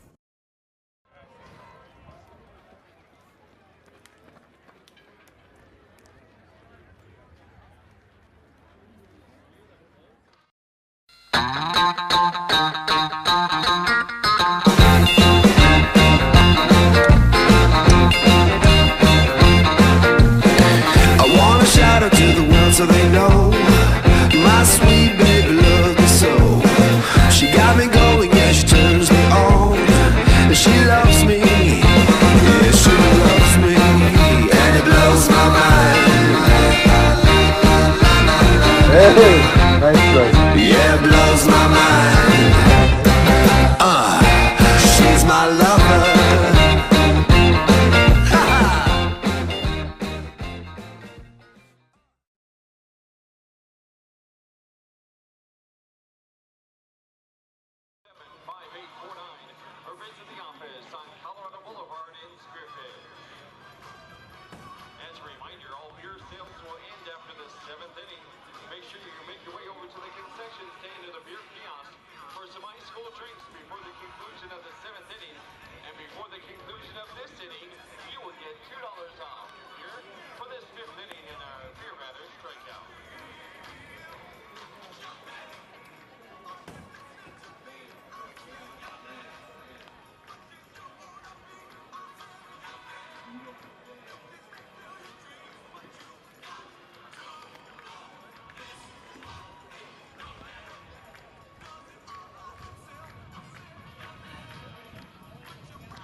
5-3 Squatch, bottom of the 5th.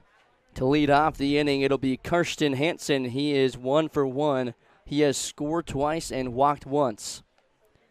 Still pitching is Noah Knotts.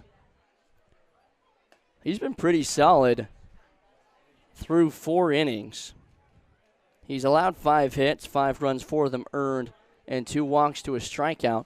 But against a team like this who can hang 13 in an inning on you real quick, he's done a great job of keeping the Squatch at bay for the most part. Well, he really has. You look at the Bison's game so far, they've all but one finished in 7 innings. So far, they're just going to be through 5 after this one when the Squatch finish their at-bats in this inning, and they're only down by 2 runs to the hottest team in the ILB. And this team, Bison, they've only played 4 games. They average just under 3 runs a game, and their pitching staff, again, in 4 games, it's not a large sample size, right, but through 4 games, its pitching staff has allowed 10 runs per game. They have a team ERA of 8.63. Whew. Definitely not the start they're looking for, but it helps when you have a good day. Ground ball to first, battle to the bag. The ball pops out as he steps on first. He dropped it. What's the call there? He originally called him out, and he has not made a – okay, here we go. Now they're going to talk. So the original call's out. Now it'll be interesting to see if he says Karsten Hansen pushed the ball out of his glove. Like a little Alex Rodriguez situation? Exactly. In which case he would still be out, and he is going to call him out. I did not see that as clearly as I would have hoped to. I know the camera angle hopefully was showing it. We can go back here and see how it looked. We'll let you guys know our thoughts here in just a minute. Brings up Kyle Finn. Hansen's still on first base. Did they change the call? Scott's out there talking, and So Hansen's left arm, I believe, did hit the ball, but I think what they're arguing is that unlike A-Rod, that was a natural running motion, and that ball being knocked out a millisecond before would keep Hansen on first. So now Scott talking things over with the home plate umpire. Now the Bison infield is coming together near first base to talk it over. Hansen hasn't moved, but he is going to be asked to leave the playing surface. That's a tough call to make with 2 umpires, one at home, one over there. Obviously, you got a decent view down the lines, but again, you still only have 2 guys. There's no, let's send it to New York, review with some experts. They can't send it up here to us, unfortunately. No, of course, we would call him safe and call everybody safe. I'm kidding. I'm joking. I'm joking. But, yeah, that's obviously an interesting play right there. That's, if you ever watched 4 Days in October, the documentary, or you've ever seen that series against the Red Sox, you know that A-Rod's running motion was far from regular, where he just kind of, chicken wing slapped that ball out of the glove of the Red Sox. But one of the most infamous moments of that entire series. Kyle Finn hits a hard ground ball to left. He's 3 for 3. Boy, that ball hung up for Finn real nicely, and that was honestly one of the first balls you've probably seen Finn hit on the ground. He normally hits a pretty solid line drive, where he, honestly, about 70% of the time probably puts some decent loft under the ball. This time he gets on top of it and just scoots it through the 5.5 hole. Brings up Aaron Niels. Hit a sac fly his first time up, then popped out to the first baseman in the 3rd. He'll dig in with a runner on and 1 down. AJ, I got to ask you, we obviously have a game going on here. Close game 5-3, but you just interviewed, a 2-time world champ, right? He's now a 1-time World Series MVP in 2016 for, I wouldn't say my Cubs, but our Cubs over in Chicago. That was fun. I watched the final innings after the rain delay through my banister, my staircase, right? So just awesome moments in Chicago. For you personally, as Niels pops one through the left side right there, for you personally, right, what does that mean in terms of getting that opportunity in your broadcasting career? It's obviously a once-in-a-lifetime opportunity to be able to do something like that. And I think that just goes to show the kind of commitment that not only this fan base has to this program, but also that the ownership has to this program. Absolutely. They're willing to go out there and have Ben Zobrist come out to the ballpark. Of course, we're very grateful for Ben to come out here, but the ownership had to go through the paperwork and get that done. Yep. And be able and find a way to get him out here to Spearfish. That's not a cheap flight by any means. No. And, of course, Ben has got a ton of stuff going on, a very busy guy himself. But it just means a lot to us as an intern group, and answering your question to me as a broadcaster, to even have that opportunity in a summer ball team that it resembles much more like a town ball team than anything else. Yeah.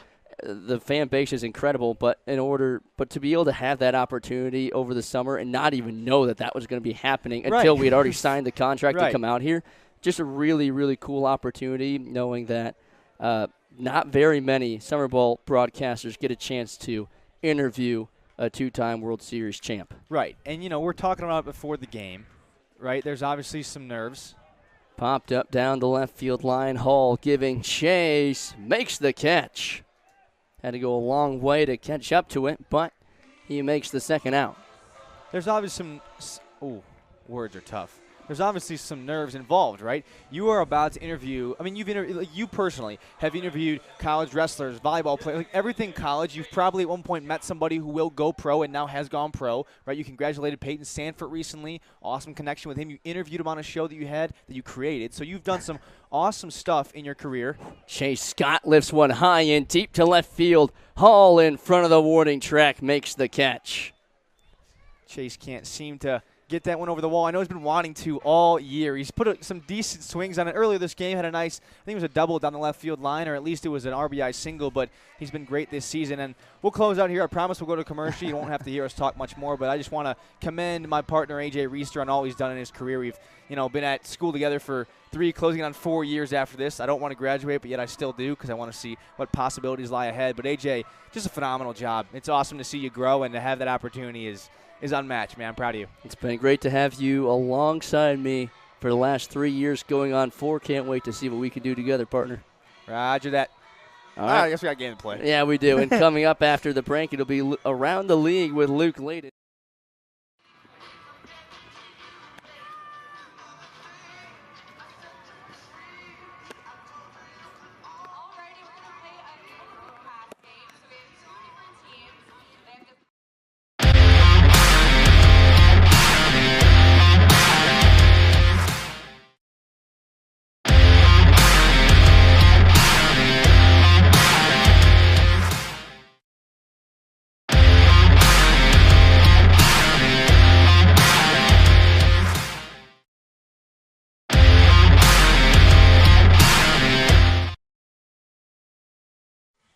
.53 Squatch here in Spearfish, but there's plenty of action every day in the IBL. Luke, what's going on around the league? There sure is, and as of right now, the Hastings Sawbusters are up against the Plaisman Baseball 6-2, and then also one more game going on is Fremont Moo versus the Spuds. Moo currently up 2-1. Then obviously the Sasquatch, holding a good lead here, 5-3. Hopefully we can maintain it on Ben Zobrist night. It would be fun. Now, you're a Royals fan. You're, of course, wearing your Kansas City Royals shirt. Did you get a chance to talk to him a little bit? I have not yet. I thought he was going to, bring up during the pep talk or anytime he'd speak about it, but he's kind of mainly being a Cubs guy right now. Maybe I can get in a few words with him, say like, hey, how'd you stand on the 2015 Royals? Because, that was a big part of me growing up, is seeing that team and seeing that championship after 30 years of, not having a one. So maybe I might bring it up to him, but, he's trying to be a Cubs guy right now. Well, there's certainly a lot of Cubs shirts in the stands, but there's a couple Royals here and there, so you're not alone today. Oh, yeah. All right, thanks for coming up here, Luke. Thank you. All right, Zach Armstrong back on the mound after he picked up a couple of really big outs in that 5th inning with the bases loaded and 1 down. He got a pop out and a strikeout. Now he'll face Talon Field to lead off the top of the 6th. Yeah, Armstrong's been trying to fight for a solid outing, as you mentioned. His ERA is a little higher than most people would probably want theirs to be. Already through 2/3 of an inning of work, it's going to take a big dip. And when I say dip, that's a good thing. You want a low ERA. Yes. So when I say dip, that means his ERA is going to plummet in terms of the number itself, which is really good for him. Well, what's he got? Did you have the game by games right now? I do. Yep, I do have his numbers. Well, let's see. We'll do some calculations. I've got real his fast. ERA right here. Oh, you okay? I do have it. Okay. Do you have it? It's not pretty. I don't have it through 2/3. I will say that. But if he's got, what is it now? It's a 42 ERA. It's a 42 ERA. So then you think about what it's going to be now if he lets up no earned runs, which he hasn't yet, obviously. I don't want to jump the gun here. 2-2 is in the dirt, and the leadoff hitter has worked it full. But let's say he rips through 2 innings and goes 0 runs. That thing will shoot down pretty hard. Comes set with the full count. The lefty kicks and fires. Popped up, shallow center. Out is Porter, in is Niels. It'll be Aaron Niels who makes the play. Easy play for Niels right there. Just some convergence in the outfield. And Armstrong, who's now thrown a full inning, which matches his season high. Yep. Has not given up a run. And we'll keep knocking on wood throughout each pitch he throws. But again, with Niels, I mean, he's been a guy who you said has gotten on base every single game. So talk about, a useful addition to this team. Not exactly late in the season, but later in the season than some of the other players. Yeah, he came in, I want to say, a couple weeks after the first game of the season. Yep. And he has been red hot. And I would say, he's one of the unsung heroes on this team. I didn't really know that he was on such a tear until I really looked deeper in the numbers and went back and looked at some of his games at the beginning of the year and realized that he's on a 16-game on-base streak, which is how many games he's played. Make it 17 after that single this last inning. So he has been one of the unsung heroes and a guy that plays nearly every day. Kiefer can't pick up the backhand, and the hot shot through the third base line is into left field for a base hit. Just off the glove of Kiefer, battling the sun over there at third as it starts to set. Yeah, that's not an easy play. Of course, you add in that glowing and boiling ball of gas just a couple miles away. Yeah. And all of a sudden, it's not an easy play anymore. Some days it feels like it's only a couple miles away with how hot it gets out here. Yeah, exactly. Brings up Louis Coca with a runner on and one down. Corners up for the Squatch. First pitch, low and away. We'll talk about Kiefer real fast. I mean, what a nice addition to have him back. That first game he was back, I believe he had a pair of doubles, so a really nice opportunity for him to come back off that, was it stress fracture I believe you were talking about? Yeah, I'd have to ask him again exactly what it was, but it was something with his right knee / I believe it was femur area that he unfortunately got injured again. Yeah. He's been dealing with a lot of injuries in his baseball career, but it's good to see him back in the lineup. Soft pop up to short. Foyer is there. 2 away. Armstrong's doing a good job now, just pitching the contact, getting himself through the heart of this lineup, or through the heart of his pitching experience so far this game. I think in the past, hopefully he's taken a lesson from what Zobrist said to him earlier, or said to the team earlier this morning. Stay in the moment, right? Stay in the moment and know that, the past doesn't matter, the future won't matter right now, but what happens right now, what you do right now really, really matters. And I think for Armstrong, he's taken that. And I think there's going to be a lot of players and people that were there for that talk, including the interns, us, that we're all going to take a lot of things away from that conversation. It was only half an hour. It felt like 5 minutes because of how great it was. But there's a lot of things in that talk with Ben Zobrist that everyone was able to take away, whether you were a player, an intern, or a coach that was sitting in on it. Really good stuff from Zobrist. And if you ever get a chance to meet him, of course, ask about the great stories from his playing years. I mean, it's incredible that he was able to go from a guy that was undrafted, didn't get any collegiate offers, to all of a sudden the biggest moment in arguably baseball history. Yes. In that 2016 World Series. Of course, there are tons of stories in that time frame, but he is so passionate about talking about men's mental health. It's something you have to bring up and pick his brain about because he has become so knowledgeable about it and a really big advocate for it. Absolutely. 1-2 misses inside. It's an even count for Armstrong facing Josh Day.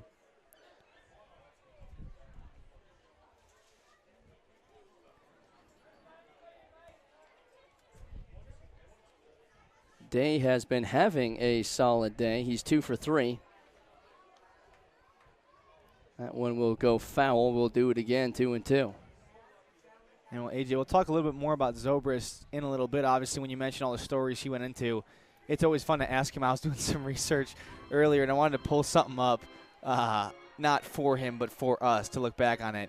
We'll talk about it after this pitch. It's something pretty interesting back from when he was a high school student in Eureka, Illinois. What a fun town name, by the way.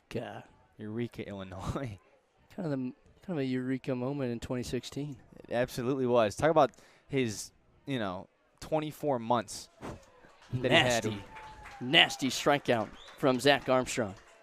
Winning two World Series in a row is a pretty cool feat for anybody, especially when you're changing teams too.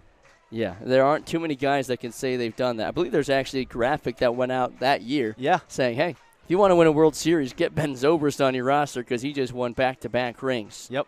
And Zach Armstrong has put up another 0 as he leaves the runner on base. It's 5-3 headed to the bottom of the 6th. We've got a ball game here in Spearfish.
Seth Nelson to lead off the bottom of the 6th in a 2-run ball game. Squatch still hanging on to a 2-run lead.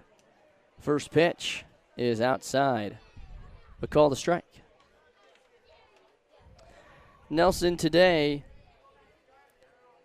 is 1 for 2. He singled his last time up in the 3rd.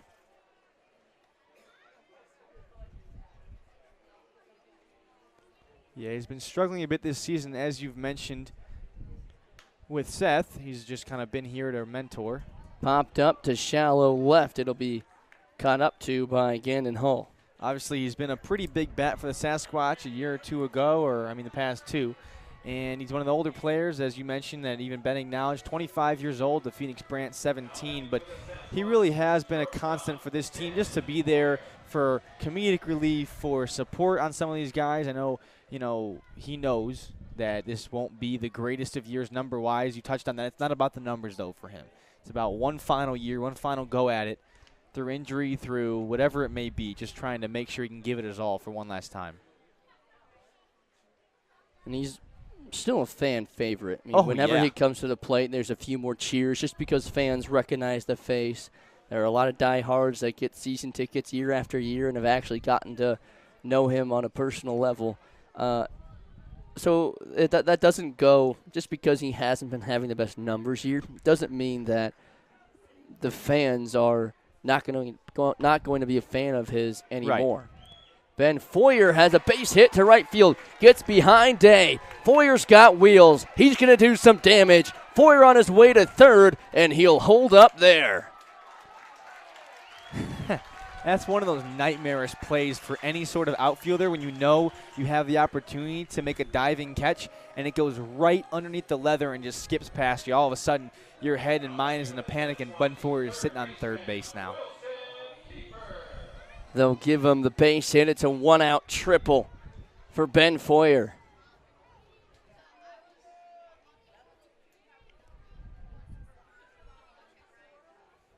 And he's got some serious speed. And that's going to be a balk.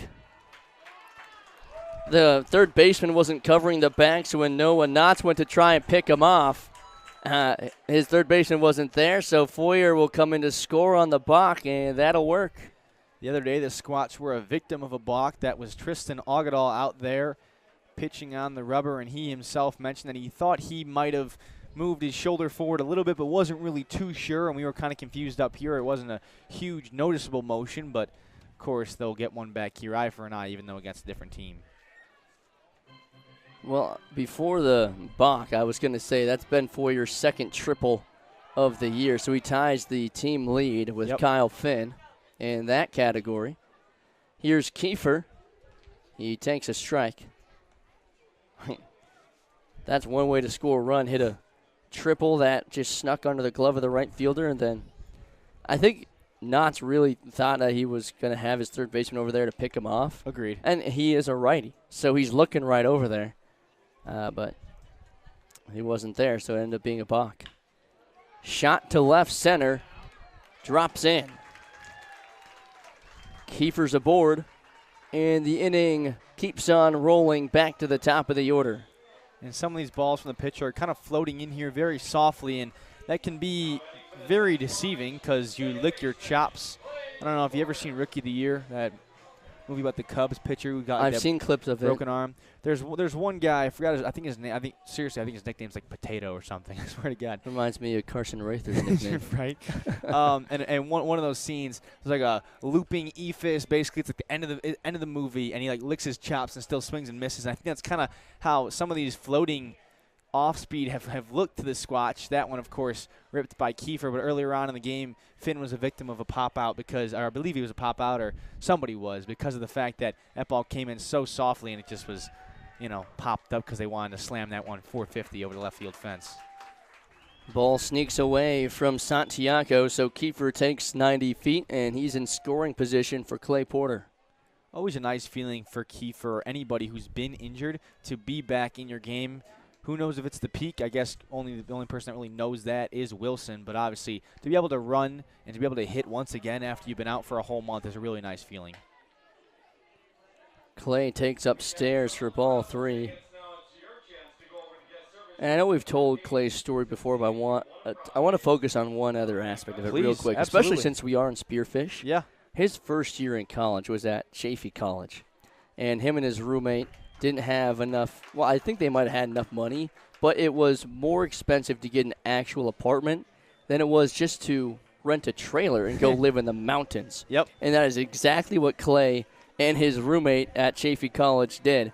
Talk about a heck of a freshman year. You and your buddy are living in the mountains, barbecuing every night. That's what he said they would do. Yeah. They would just go to the store, get some beef or pork or whatever they wanted that night, go throw it on the grill out in the mountains. Yep. And they'd spend all day fishing, hiking, being outdoorsmen, and then the rest of the time they were at class and playing ball. Yeah, I mean, talk about a dusty bunch. Yeah. That's the name of his hat company. Yeah, it is. Him and his high school buddies were, their friend group was named the Dusty Bunch because they were a bunch of outdoorsmen that like to drive big trucks and get dirty. His dad is actually a welder, so in the summertime he would normally go and help his dad weld roofs. That's when he actually got his call to go play college baseball. He thought he was going to be spending his days working with his dad welding roofs, but he got the call from Chaffey College, and that's why he's playing college ball now. Yeah. It's kind of a crazy full circle moment. It's a really interesting story. And when you talk to him about it, he can give you more details, but that is the shortened version of it. Absolutely. We'll take a quick break. A new pitcher for Bison. We'll introduce him when we come back. 6'3" Squatch. We're still rolling in the bottom of the 6th.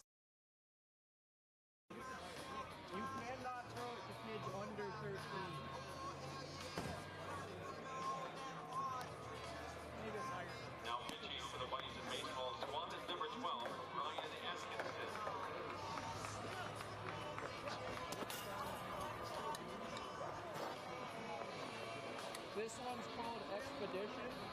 You can throw this one 19 million miles an hour. Also illegal in 3 states.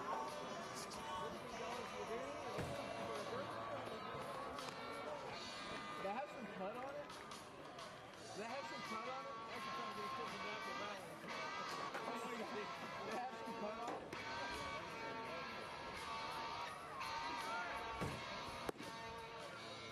one's called Phoenix Ranch.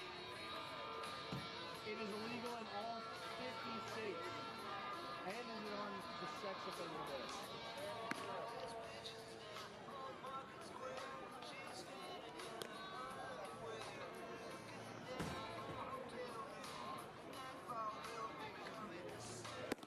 You good yet? You good yet? Are you throwing because you're bored or you actually need to throw? That's close little. No! One.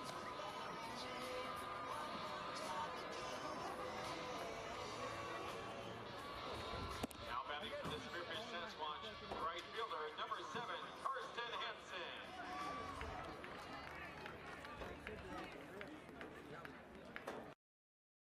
Two. Well, this is a great guy to have at the plate when you're looking to keep an inning rolling. It's Karsten Hansen. A walk, and he scored in the first. He singled and scored in the third, and looking to keep this inning alive with 2 on and 1 down. Porter walked, and that is what led to the relief change. Coming in is Brian Atkinson, making his second appearance out of the pen this season for the Bison. He's thrown 1 inning, and he allowed 7 runs in that inning, had 3 walks and 0 strikeouts. Looking for a better outing here. He just got a little talking to from his catcher. That last throw, he was shaking his arm off. You know, you didn't throw your arm out, but definitely something probably clicked, snap, felt a little weird, so he's back at it here.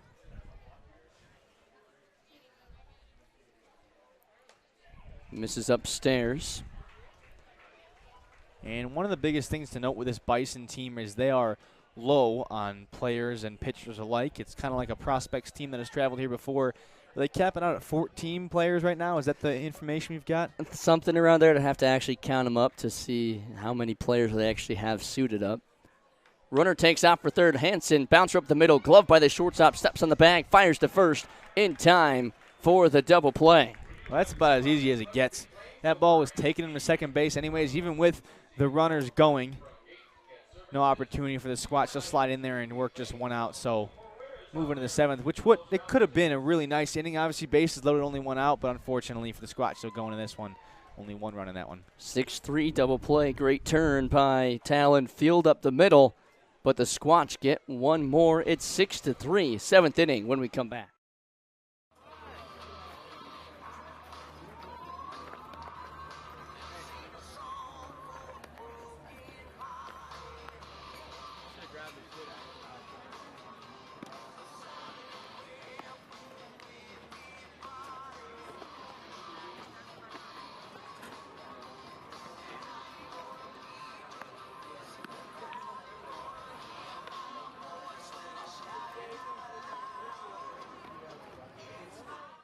At Monument Health, we keep going so you can keep going.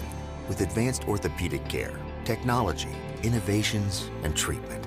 So keep exploring, keep making memories, keep going with Monument Health as your partner. Thinking knee replacement? With the area's only ROSA robot, Monument Health offers a more personalized and precise procedure, customized for your anatomy. Get going with Monument Health, your partner for advanced orthopedic care.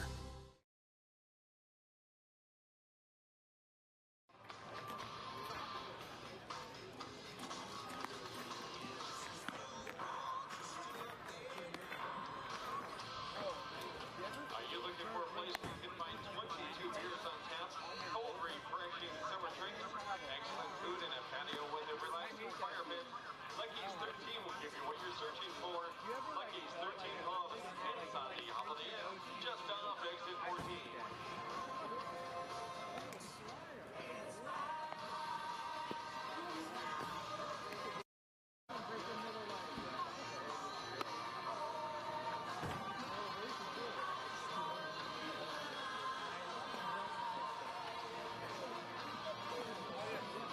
Now batting for the Bison, picking off the top of the 7th inning, number 18, Cole Barta.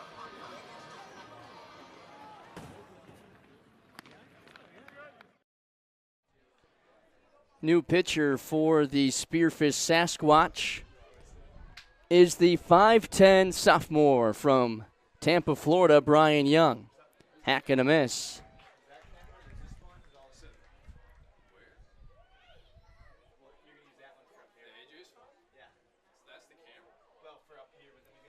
The 0-1 fouled back, and BY is ahead in the count. Brian hasn't pitched a full inning in nearly a month, and he said he's really looking forward to it. Here's a guy that's really looking forward to watching him, Rin Chambers, one of his bullpen buddies. Now, you two have become pretty close this summer, I would say. Oh, yeah, definitely. It's my pool partner. Yeah? How good are you guys at pool? He's kind of – sometimes he's pretty good, but I carry him a lot, I'll say. Okay. So you're the guy to be the partner with. Oh, yeah, I grew up playing. I'd go down to Mexico and play all the time. Mexico? Yeah. Really? There not enough pools in California for you to play? Nah, I just go to Mexico to surf, and then there'd be pool tables on the way there. Here's a fly ball to left. Finn comes in. It'll drop in front for a base hit. Now, you've got a heck of a childhood and an upbringing. You were born in California. You go to school in Hawaii. Here's Samson, who's joining us up in the press box. He joined us up here with Ben Zobrist. Now he's joining us up here with Rin Chambers. How you doing, Samson? Doing great. Always keeping us hyped at the ballpark, whether it's on the field or in the press box. Samson, as always, bringing the hype. Thank you, Samson. Appreciate it. Keep doing your thing. But one of the really cool things that you enjoy doing is surfing. Oh, yeah, big time. Well, how did you get into that? I caught my first wave. My dad pushed me into it. I was in Costa Rica. He pushed you into it? Yeah, I was on, like, his big board, and we were in Costa Rica. I don't remember. I was 4. But there's a photo or video of it, and I remember just being pushed into it, and then from there it kind of took off. Where I grew up was very big on surfing. They got the Olympics there in 28. They had the surf contest. Turn it. Ground ball to the Porter. He'll flip to first for the out. Yeah, they had the surf contest not too long ago. I think it was like last month. Wow. It's about 5 minutes from my house, and it lowers. Did you go to it? No, I was here. I was out Oh, yeah, here. that's right. You were here. I watched it, though, because a lot of my friends were down there going out. I mean, I would go when I was younger, I'd go there all the time. And then they kind of shut it down for a little bit, and so I wouldn't really go. Like high school, they did it they actually took it off the tour for it, but now it's back on. So they go all around the world surfing, where they do the WSL World Surf League. They go all around. They're in Africa right now, South Africa, surfing J-Bay. Wow. Very good wave I would like to go to. I was going to say, have you ever thought about trying to surf at a higher level? I am not that good at shortboarding. Those guys are unreal. I can hold my own on smaller waves, but they make it look very easy, especially like in Hawaii, seeing people like John Florence and all the just Hawaiians in general. They are unreal. They charge. The Eddie goes on the what's the other one? The Pipe Pro. There's the Pipe Masters. So much contest. They're all big surfing area. So grew up with all of that. Going to Mexico, Costa Rica. That's kind of a do contest. Wow. That's sweet. I mean, I've never tried surfing. Granted, I've only been out to California like once or twice, and both times were for work, so never really got a chance to see the beach. Well, that sounds like a lot of fun. And now you're in a spot where you can surf any day of the year down in Hawaii. I mean, I could do it in California, too. I mean, right now the water's nice and warm. There's bluefin tuna. My grandpa told me, I think it was about 5 miles maybe. Might have been a lot more. But there's also Dorado coming up, so when I get back, I'm looking forward to getting out there, go fishing a little bit. There you go. So now I've got to ask, in your bio is it Chaminade? Yeah, Chaminade. So in your bio there, it says that you once caught a 203-pound bluefin tuna. Yeah, so this was in 2020. My grandpa has it's about a 42-foot boat, I'd say. It's more of like a cruiser, but we'll kind of make it into a fishing boat for the time we did it. We're supposed to go. So if you ever watch Step Brothers, there's the Catalina wine mixer. That island is about, I think it's 2 miles. I'll throw them out at home, Finn. Line drive to left. Finn picks it up, and the runner will hold up at third. No chance for Finn. I wouldn't go on fin either. He's got an arm. But so where that is actually really good. Yellowtail fishing, bluefin fishing, white sea bass, halibut. There's all sorts of animals, critters out there. Great whites. Those are cool to see. But then about, I think it's a mile after, there's another island called San Clemente Island. And so the original plan was to go to Catalina, pick up some squid, and then go to San Clemente Island for like 2 days.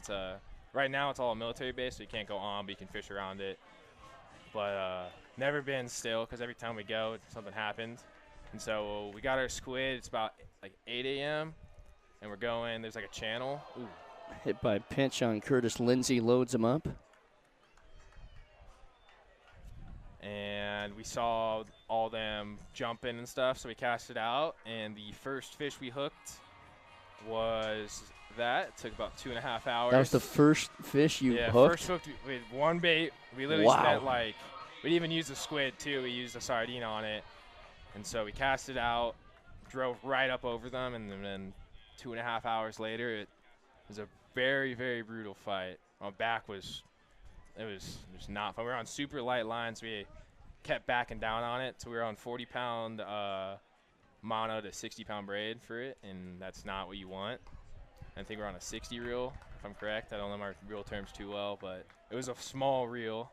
Speaking of foreign language to me right now. I wish I understood more. It's just, it was a conventional reel, so if you know fishing, you know conventional. And it was, I didn't wear a belt because I'm a man. I decided to do that. How to do it with your bare back? Yeah, it was a bad idea, though, because it was digging into my hip, and it was. Boy. I'll go out. There's I fished Cortez Bank. Ground ball to Porter, picks it up. We'll go to first for the final out. BY gets out of the jam and leaves the bases loaded. Yes, Brian Young. He's completed a full inning. First time he's done that in a while. He's been more than a short, about a month. He talked about it today. Really wanted to get in a full inning, and he does in this one. Leaves him loaded. It's 6-3. Don't go anywhere. We've got more questions about this bluefin tuna when we come back.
You must focus on your strategy as the game changes.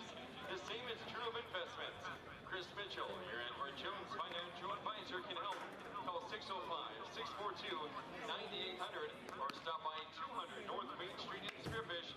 Edward Jones, making sense of investing. Member SIPC.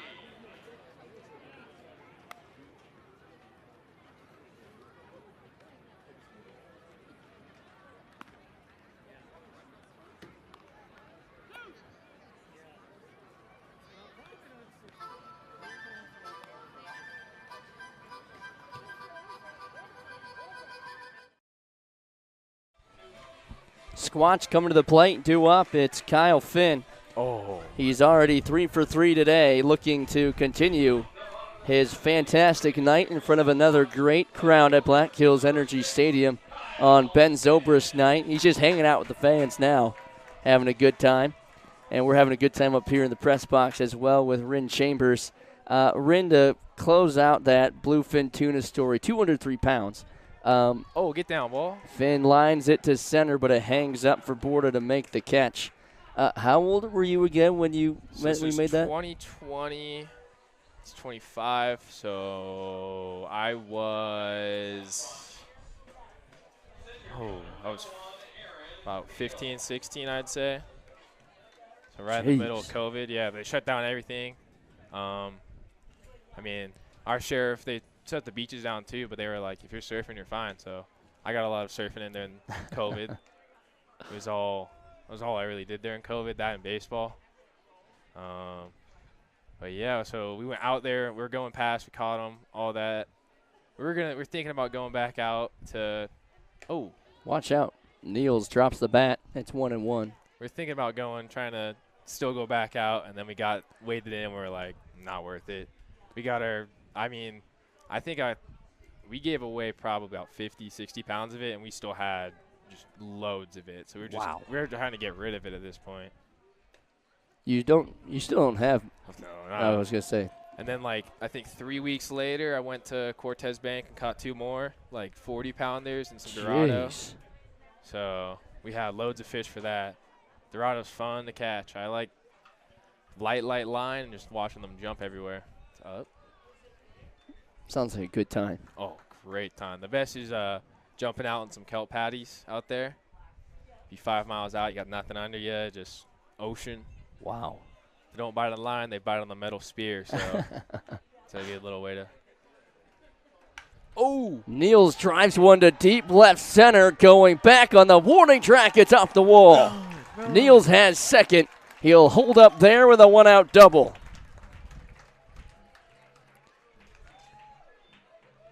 Make it 2 for 4. Aaron Niels extending his on-base streak to 17. Oh, meatball. Here is Carson Meatball Rather. Now, I've got to ask about your baseball story as well, because correct me if I'm wrong, but you were a catcher for most of your high school career, right? Oh, yeah. I caught most of my junior year. I was a catcher. I think it was 2 games. I didn't play. I was just on the bench, and the rest were catching. And then, that summer, I kind of started pitching, and then it kind of kept going from there. And now I'm a full-time pitcher, and it's fun. I like it. What led to the move from moving behind the dish to the mound? Honestly, I just kind of started throwing harder than everybody else. So they're just kind of like, oh, let's keep it running. And so it started working. And now we're here. I like it here. I love it here. So did you get recruited as a pitcher out of high school then? I was a 2-way technically. I had 11 at-bats. 1 hit. A double. Only collegiate hit. There we go. Have you got, was that, what year was that? Was that this last spring? That was my freshman year. That was your freshman year. 2 years ago. Gotcha. I was 1 for 11 with 7 strikeouts. It was brutal. I had 4 of them in 1 game. Ooh, 0 for 4 with 4 Ks? Yeah, the guy was throwing, I think he topped 97 that game. Holy. That was the hardest I've seen in a long time. So I was nowhere near it. You know what your fastball's sitting around right now? Honestly, no clue. As long as it's 88 to 90, I'll be happy. The radar gun's sometimes faulty, so I hit 115. Oh, I don't get really this dude in the league. I don't know if I do that. He's That's hitting my exit velo in the show. I was going to say he's hitting exit velo with his arm. Let's get a run. Oh, 3 strikes on the scoreboard. Little malfunction. Rather with another runner in scoring position. It's Aaron Niels after his double. Nope, it's up. Good take, and it's a full count. Let's go, meatball. So when the pitchers had their batting practice here, what was that, 2 weeks ago? I don't know. I think about 2 weeks ago. Did you do all right since you were a former 2-way? I put a bunch off the wall. I didn't get any out. I'm still waiting for my at-bat. I'd say I had the most pop out of all the pitchers. I put one off that Queen City door sign. Okay. Off the top of it. I thought I got one on the left. It was off the wall. But I think it was Octo throwing. He's pumping up a little bit. Okay. He wasn't making it easy on you? Yeah, I had to really swing. That could be all I got. Hopefully it wasn't. Just got to hit the gym before you do BP next time. Oh, yeah. Hit a few push-ups. Nah, once the wind blows out, there's no wind, so normal day wind, it's gone. You should have taken BP during the monsoon a couple days ago. Throw down to third behind Niels. Oh, no, I saw that in the bullpen, and I said, nope. Walked straight to the dugout. I mean, that was just a wild storm. Yeah, I've never seen that. And I've been through, I drove to North Carolina last year. I went through a dust storm. I've been in storms in Costa Rica. Nothing was like that. That was unreal. Kind of cool, though. See it? I like storms. They're pretty cool. All the lightning's cool. Runner takes out for second, and Rather has a stolen base. Rarely see lightning in California. And then I saw hail, too. It's like my 4th time seeing hail. Doesn't hail in California either. Welcome to the Midwest, buddy. Oh, yeah. This has been a wild summer with all this weather. I did not expect it to be like this. But then on the days like this, it's great. It feels perfect. Oh, yeah. It gets a little hot, but like, so what? Could be worse. And then now it's perfect. Good sunset. Good ball. A little bit of wind. I like it. What's been your favorite place to explore out here in Spearfish? The Needles Highway. I went and did that. I haven't heard that one yet. That was really cool. Yeah, okay. Custer State Park. There's like a highway, and it was like a bunch of rocks. It was cool. That's sweet. I did that with my girlfriend. It's probably, I don't know, when we ever had like that 5-day break. Okay, so a couple weeks ago now. Yeah, I did that. Deadwood was really cool. Where else did I go? Oh, yeah, here we go. They're like cool, like. Wow, look at that. Explain it. How far away is that? About an hour. Okay. Custer was cool. There's caves, too, I heard about. I like going to caves. I went to the Carlsbad Caverns in New Mexico. Those were sick. I need to just write down a list of all the places I need to check out before I leave this. Oh, yeah. Morro Bay up in that area. We're Half Moon Bay up in San Francisco. Big Wave Spot Mavericks. Really cool area. Wow. All up Big Sur, California. All up there is really cool. Wow. So you've been able to get out a little bit. Oh, yeah. Most people go, cold weather places. My family, they were a little different. We went to Mexico, Costa Rica. My sister's in the Peace Corps right now. She's in Peru. Awesome. So we're all over right now. All over the earth. Yeah. It's all cool, over. though. I heard there's good waves in Peru, so. Got to get down there. Oh, yeah. We're supposed to go for Thanksgiving, so. Wow. That'll be a good little birthday treat, late birthday. A world traveler. Oh, yeah. Mr. Rin Chambers. Australia, really want to go there. Gold Coast, see all those places. Is that the next bucket list item for you? Probably. All that is just money. It's a lot of money, too. Go out there. That's why you're playing ball. Oh, yeah. That'd be nice. Get some big league ball money. Make some money and then just be, okay, I'll go wherever I want. Well, you have a great guy to go and pick his ear about it with Ben Zobrist in the house. Oh, yeah. I remember watching that. Yeah? You said Mike Trout's the best hitter of his time? Go Angels. Yeah, you would be. At least you're not a Dodgers fan. Yeah, that's we got Zach pitched today, Dodgers fan. Little iffy. Yeah. I mean, if a team's got that kind of money, don't blame them. But yeah, not as bad as Ben. Ben's an Astros fan. Ooh, AL that's West tough. rivalry. We got a fellow Angels fan batting, Seth Nelson. He's got the bases loaded right now. Is it the 6th? Oh. 7th. He had a shot I think it was one of the first few games. I remember that. That was cool. Fan favorite here in Spearfish in his 3rd year with the Sasquatch. Oh, lines one foul. Now, an interesting look here. Seth has been wearing batting gloves ever since he got back on the field yesterday from his labrum injury. But this at-bat, he doesn't have any. Back to the basics. Back to what he's used to. I don't know whether the batting gloves are because he had the injury or if that was just a recommendation, but no batting gloves this at-bat. Oh! Lifts one to deep right field. Day underneath it. Makes the catch. Runner from third tags up. The throw-in will be cut off. Good boy, Seth. Aaron Niels comes in to score. Rather moves to third, and Chase Scott holds up at first. So a sacrifice fly to right, and Nelson picks up an RBI. Let's go, Ben.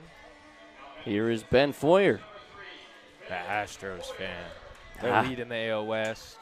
Angels are falling down. Well, I can't say much as a Minnesota Twins fan, unfortunately. Yeah. Byron Buxton in the home run derby, though. I like that. He's going to have a good card in the show. He already Yes. does, but that's a hard card to get. Free card, better card. No money spent. Rode the Beltron. A big MLB show, the guy right here, in case you can't tell. I love it. I've never been very good. I've never owned it myself, but I played it a few times on my buddies' Xboxes. Not the best, not going to lie, but it's a good time once you get the hang of it. Oh, yeah. I'd say it's probably one of the harder games to play, but I like it. It's because fun. baseball is It's the hardest baseball. game to play. Oh, yeah.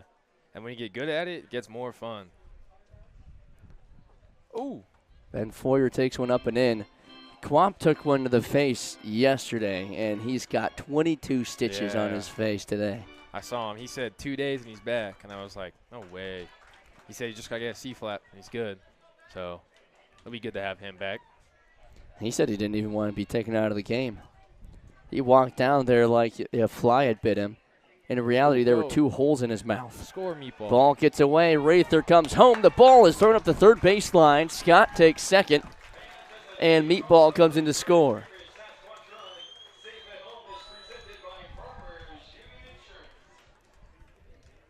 Now, I've asked a couple of guys why Carson is called Meatball, but I want to get your perspective before I tell you what other people have said. So I'll say this. I did come up with it. It was you. Me. Okay. We were sitting in right field. I was like, you remind me of a meathead, Carson, because he's kind of he's a little stocky guy. Love the kid. And then he's like, oh, I don't like that. And I go, what about Meatball? Because he's a little red, and he wears all the red. So I was like, he's like, I like you. I kind of like Meatball. And I was like, all right then. So it kind of came. Well, this kid got back. You said he found it in the trash. Is that signed? It's probably Seth's bat. It looks like it. I think that's one of the bats that Ben Zobrist signed. Oh. That's a lucky find. In the trash? Who'd put that in the trash? Yeah, what? Did someone win it and then throw it in the trash? He's going to give it to me. I know he will. Oh, the ticket he found was the winning bat. How about that? What's going on? I mean, so if you're not here at the ballpark, obviously you're watching at home. Here at the ballpark, there's a lot of signed memorabilia by Ben Zobrist that was being auctioned off. And this fan found a winning ticket in the trash, and it was good for the signed baseball bat. Well, we've got a conversation here between the umpires. Yeah, I'm confused on what's going on. I'm not really sure either. This seems to happen a lot, and honestly, I never know. Well, that one time when Tyler Russ was here and that whole was confusion. Interesting. That was really weird. It was helpful that Russ actually came up here and told us what happened. Yeah, he was not on the roster. So the other coach wanted us to forfeit, and we were all kind of not happy with that. We're like, I think we were up by a lot, so it was kind of trying to sneak a win out. Now Foyer's talking with Coach Scott. I think Ben Zobrist is actually explaining it to some of the fans. What's going on? Yeah, let's figure out from him. Yeah, we should get him up here and explain what's going on. Well, looks like everybody's going to stay put. So I think they called it a foul ball instead of a swing and miss, maybe? I'm assuming that's what it was. Because I'm pretty sure – oh, wait, no, Chase went the second on that, so I don't know. I think they were arguing whether it was a foul ball. I think there would be no difference if he swung. Did he swing? I don't remember. I was too distracted by the kid who just won a signed baseball bat because he dug through the trash. That's World Series MVP right there. Yeah. Talk about a find. Oh, yeah, I remember watching that. I was young. Where were you? My old house. I was watching it. That's up. All 4. So my old house, I remember because the Angels would never be in it. So I had to pick a team to root for, and I chose the Cubs, and they won. So good choice. Last time they were in it was 2014, the Angels. It's been a long time. Last time the Twins were in the World Series? Oh. 1991. And they won it. But you guys made playoffs. Trout's Yep. got one playoff hit, and it was a home run in 2014. He's just a playoff kind of guy. We'll get through Kiefer, ground ball to third. He picks it up, goes to second for the short out. But the Squatch tack on a couple more runs, and they lead it 8-3, top of the 8th when we come back.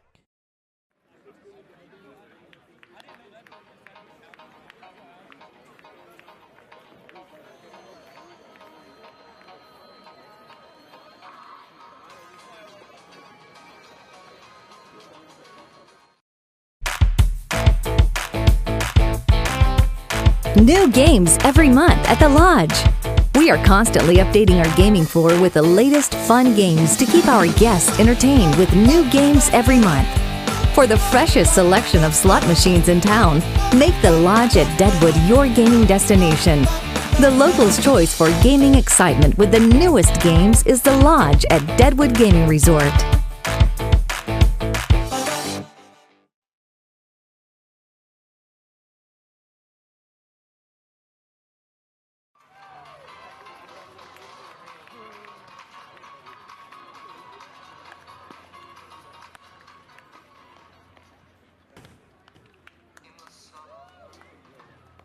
Hey, Sasquatch fans, are you feeling drained, dehydrated, need a quick little energy boost? Come experience the ultimate recharge with IV hydration at Peak IV Infusion and Wellness. Spearfish's premier IV therapy clinic. Visit their website at peakinfusion.com or learn more about how you can support your immune system, rehydrate, and feel your best this summer.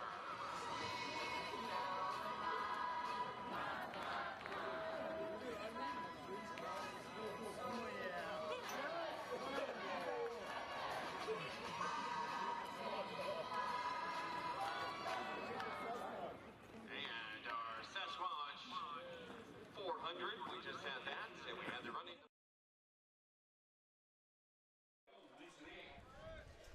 We'll finish that thought here in a second. 8-3, the Squatch lead it, and Brian Young is back out for another inning of work.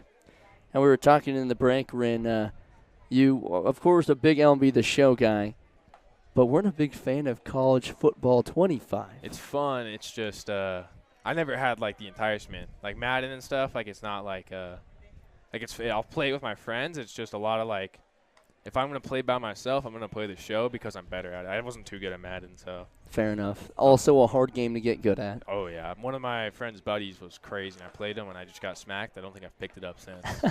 I just don't have the motivation to go through that again. Fair enough. I would throw interceptions left and right.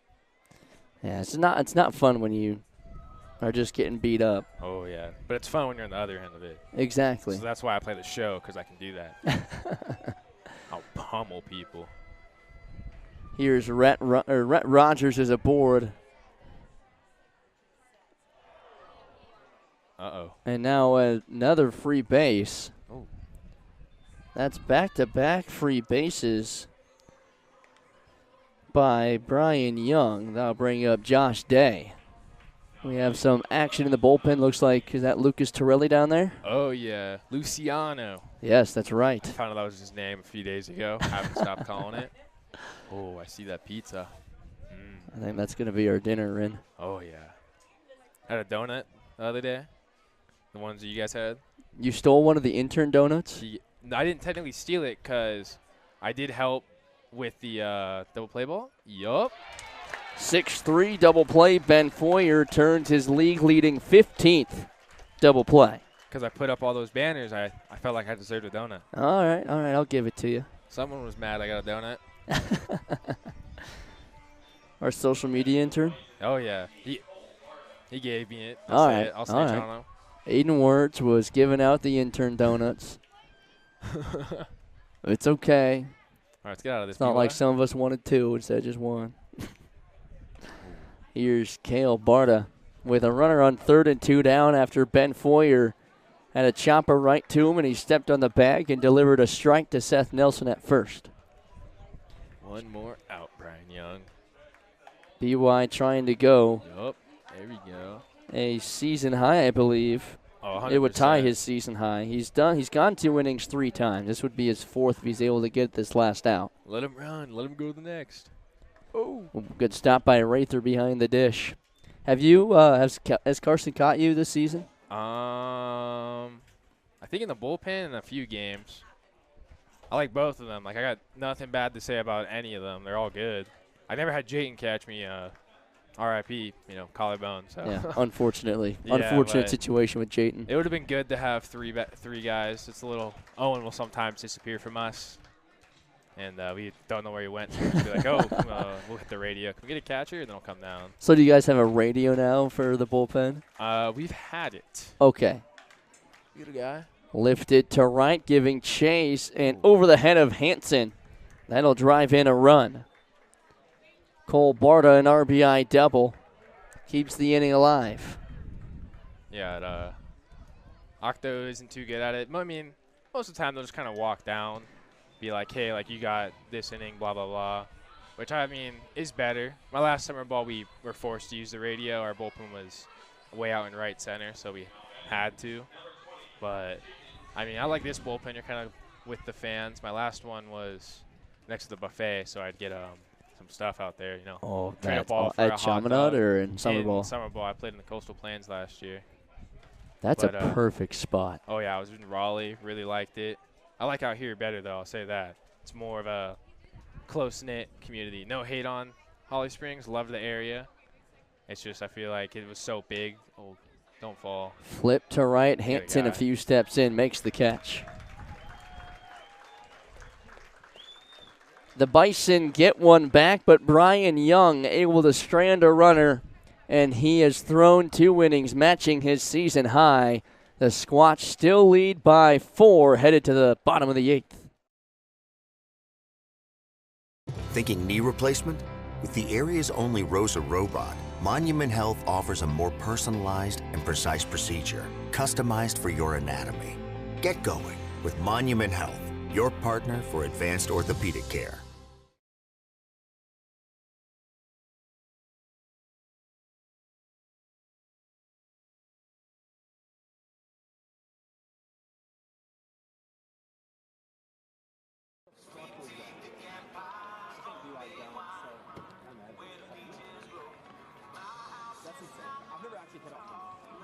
I've seen kids throw them with it all the time. Like whenever I would catch him, I'd call like fastball kick change, fastball kick change. And it's just coming down. And it's just like, no, he's off with it. Baseball fans, raise your voice to support Catches 10. Spearfish's premier tech helmet. They're the worst pitch ever. Is your laptop slow? Do you require any accessories? Catches 10 courteous and reasonably priced. Right here in town, they provide super repair gadgets, skilled maintenance, and unmatched customer service. Visit their Main Street store or visit gadgetstech.com to learn more. It's not like if they're fucking being dicks, they're not fucking. I haven't even heard their team one time. It depends on the guy. And it depends how hard they throw it. The kids that like, yeah, like I'm scared to throw one for him because I don't know what the fuck that's doing. Neither do you. But he's so gross. They're like, if he doesn't know where it's going, I don't know where it's going. And that kind of gives us just throwing it. That's like just the biggest experiment in leads. And they're also not throwing it in. For more information and details on open position, join the development too. It's like right there. It's not like that. You're done? That's like if you look at the metrics on it, it's actually pretty good. Did he get picked up by somebody? I know. I saw him at Fred. I probably had a better chance to catch that ball than Carson had a better. I could have started at the fucking pitcher's mound and had a better run. Bro's a hater. They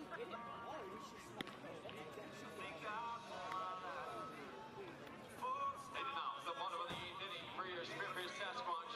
Number 2, second baseman, Clay Porter. Do it. Clay Porter to lead off the bottom of the 8th in a 8-4 ball game here on Ben Zobrist night. He joined us in the bottom of the 4th, I want to say. He joined us for about the 4th and 5th inning, so if you missed it, go back and check that out. Great interview with him. He's been doing a lot since he retired with men's mental health, specifically in the game of baseball and in the Cubs organization.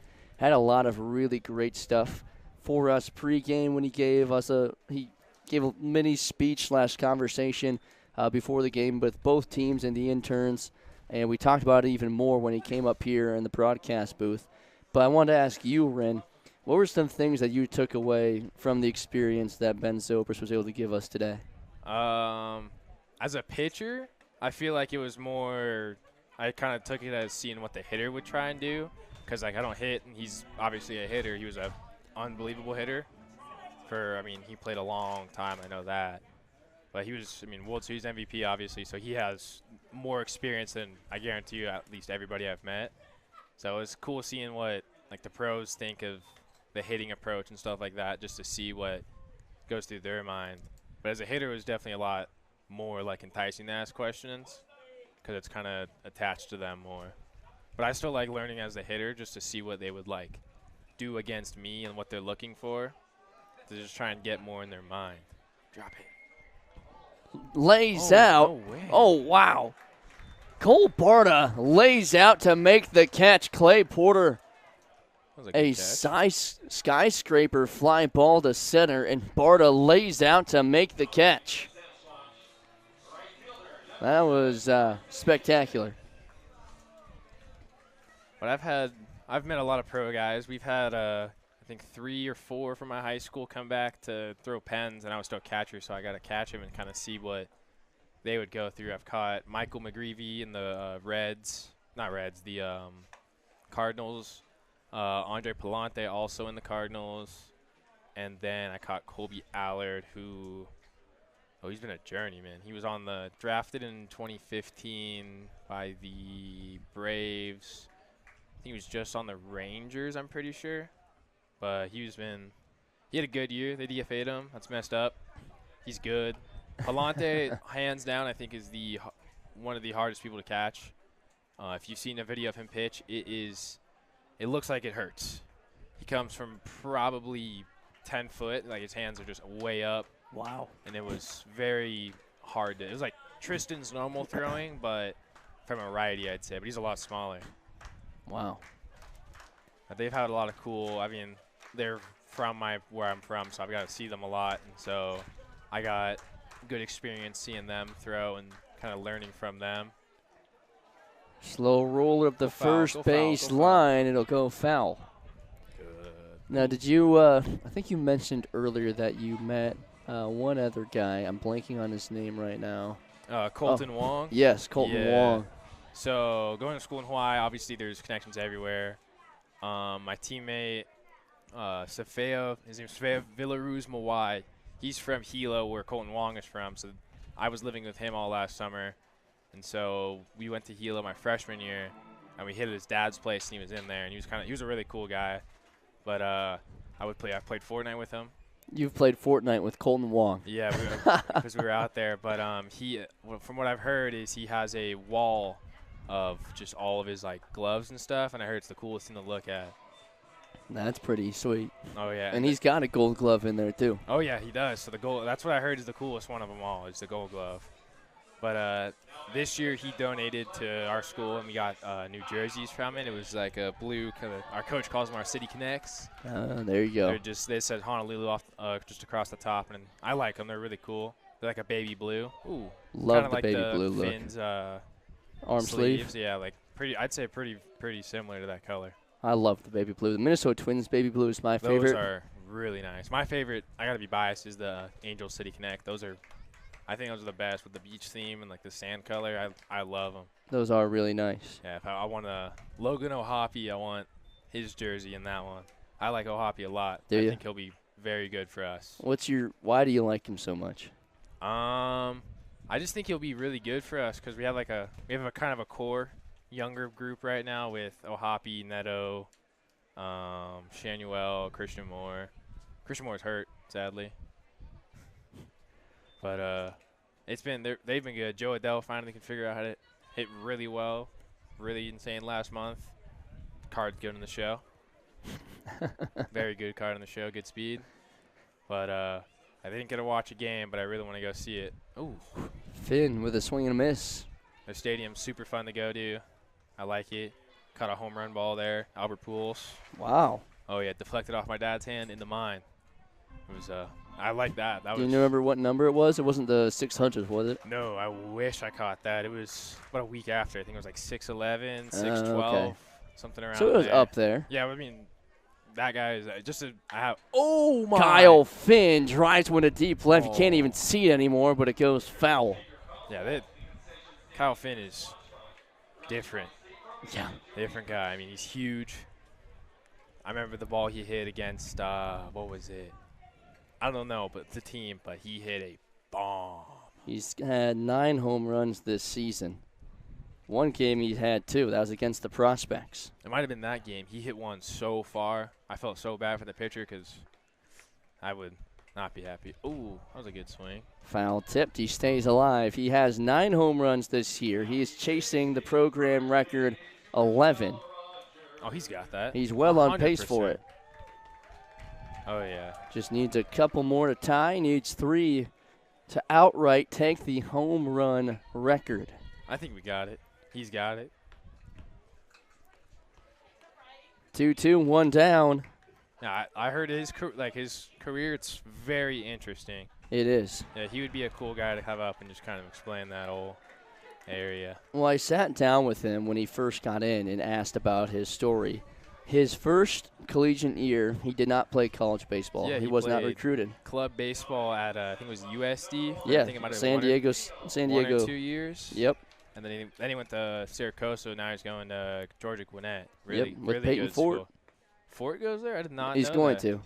I had no idea. I have a buddy who plays there. I played with him last summer.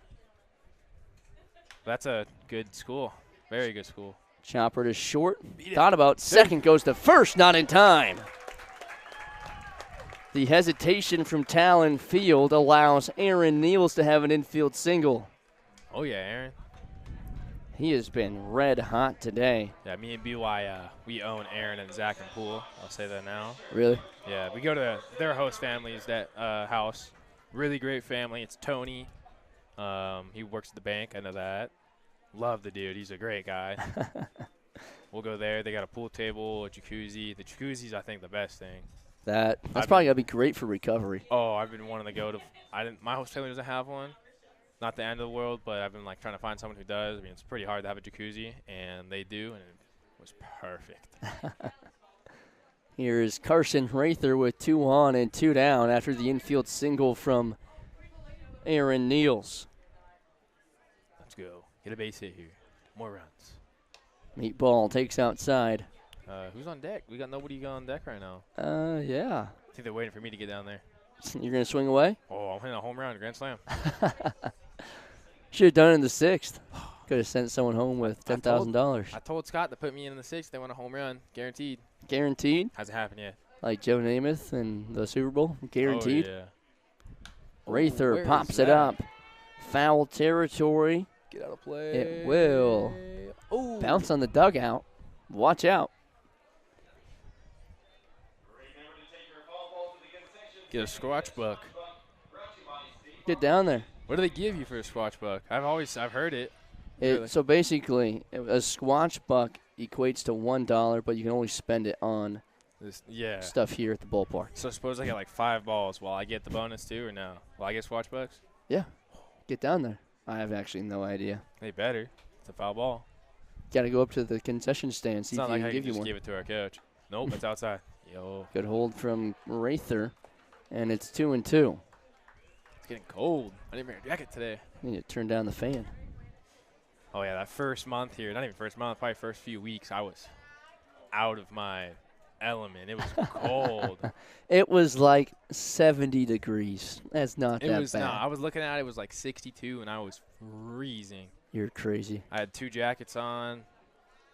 Have you ever been to Minnesota? No, this is my first time ever in the Midwest.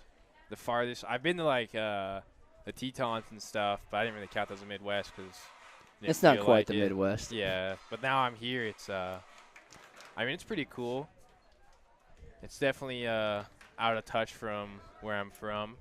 The beach. Oh, yeah, I love the beach. I've been wanting to surf, wanting to fish. Have you been fishing much out here? No, I haven't bought a license, and they're expensive. And nobody else on the team wants to go. Outside, outside. Good hold from Rather, and it's a free base. Oh, come on, Chase. Let's get 6 more runs. That will load him up. Hanson's on third. Niels is on second, and now Carson Rather is on first for Chase Scott. You know how good hard hit ball last at bat. I thought it was getting down. 100%. He hit one basically in front of the warning track. Oh. Called a strike on the outside corner. Chase today hit a double his first time up, grounded into an error in the third but reached, and then walked in the seventh. Get a barrel. Oh, that was a good swing. Ooh, Seth, what a play. Off the camera makes the play. And now Scott's behind in the count 0-2. Looking to tack on some insurance runs in the bottom of the eighth. The Bison will have one more chance in the ninth. Brian Atkinson looking to keep the damage to a minimum. 0-2. Foul back. Good hang from Scott. Let's get Seth up.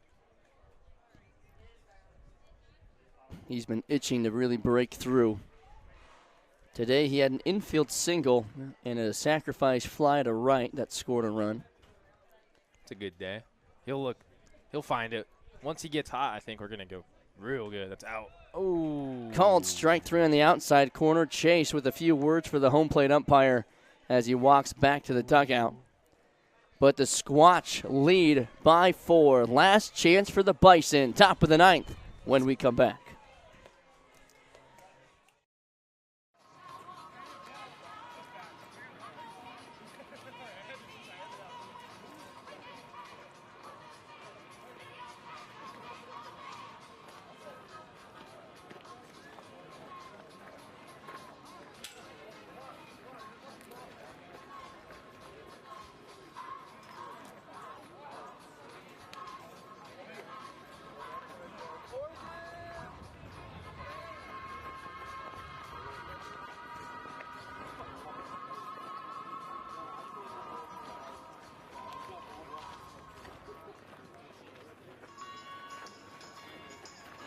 Now on the mound for the Spearfish Sasquatch from Dallas, Texas, and Eastern New Mexico University, number 11, Luke Torelli.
Lucas Torelli comes in the ninth to close out the ball game. It's 8-4.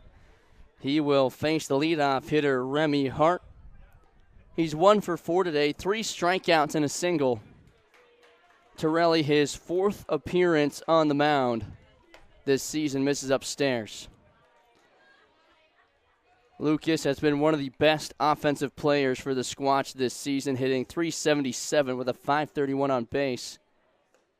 Has knocked in 24 runs and has scored 22 times himself.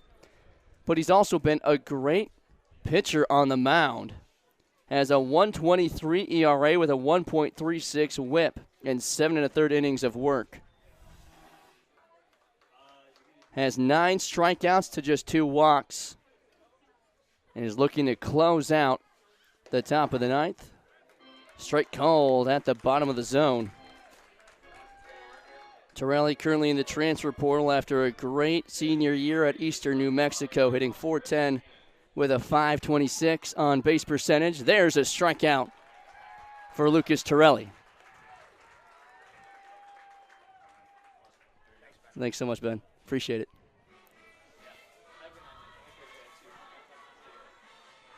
So Torelli picks up his 10th K of the season, and that'll bring up Gannon Hall. Yeah, we just got one quick last picture there with the man himself, the man of the hour, the man tonight, Ben Zobrist. We want to snag one. Yeah. Make sure we got one up in the booth with him. Yeah, we got the interview. I had to make sure we got a flick in, right. too. But a nice strikeout from Torelli there. Pops out of the glove of Rather, but it's called a strike on the inside corner, and Lucas is quickly ahead 0-2. How'd they turn out? Pretty solid. Yep, I'd say so. That's all we needed, man. Perfect. All right. Well, Ben, if you ever listen back to this, man, thank you so much once again. It's a great night having you here. Swing and a miss, and Torelli picks up back-to-back strikeouts, and the Bison are down to their final out. Boy, and if Torelli could not get it done in the outfield, which of course he has, he can get it done on the mound. 2 strikeouts here in the ninth and about to put the Bison away. They fought for a while, 8-4, just a 4-run deficit. They're holding on. They're actually battling through 9, which they've only done once before this season. Swing and a miss, and Curtis Lindsay is quickly behind 0-1. I believe Curtis was the beer batter earlier, but I don't believe too many fans will be buying beer here at the end of the game, obviously. I was a betting man. I think the beer sales are over. Hot shot to Foyer. Fires across the diamond, and Lucas Torelli closes out the ninth, putting down the Bison in order. Spearfish, after falling to the Casper Spuds last night, 5-4, bounced back with an 8-4 victory over the Bison Baseball Club. They improved to 24-11 overall. They are 18-6 at home. Bison drops their 5th straight, and we'll be back tomorrow night for casino night and a makeup fireworks night. So, if you weren't able to, well, the last fireworks night is when the monsoon came through against Right. Casper. So, those tickets are good for tomorrow night. It'll be casino night, fireworks night. It's going to be a blast. But, of course, tonight, super fun. Ben Zobrist was in the house. He joined us for an inning up here in the press box, took a ton of pictures, signed a bunch of memorabilia. And I think outside of the great win for the Sasquatch, the highlight was that kid who found the ticket in the trash that ended up winning him a signed baseball bat by Ben Zobrist. Yeah, just unreal stuff. Look at this. We got Luis De Los Santos putting his hat on Kyle Finn's head. Pretty short interview for Kyle Finn. He's not that much of a talker, obviously, but he does get an extra addition to the headwear from Luis De Los Santos. So pretty fun stuff. Finn was the player of the game. AJ, a great game from the Squatch all around. Kind of slow at times, fast at other times. 8-4 the final, and as you mentioned, the big highlight, kid finding the bat in the trash, us getting some conversations with World Series 2-time champ and 1-time MVP Ben Zobrist, and just a beautiful night. Also, Rin Chambers coming up here and giving us the talk on all things fishing. Yeah, I mean, if you didn't know how to deep sea fish before today, now you do. He broke it down, gave us a great story on how he caught a 203-pound bluefin tuna. It's been a fun day at the ballpark. The Squat's going to win. Ben Zobrist, a great conversation. Ren Chambers, great convo. Sam Kwapnowski came up for the first inning. Really fun day. But like we said, Kyle Finn, player of the game, 3 for 5, 2 runs and an RBI on his scorecard tonight. Another great outing for Caleb Hoppy, 4 1/3, 6 hits, 3 runs. 3 of them were earned. 5 walks to 6 strikeouts. Of course, he's going to say he would have loved to cut down on the walks, but when you look at it, overall, great start for him.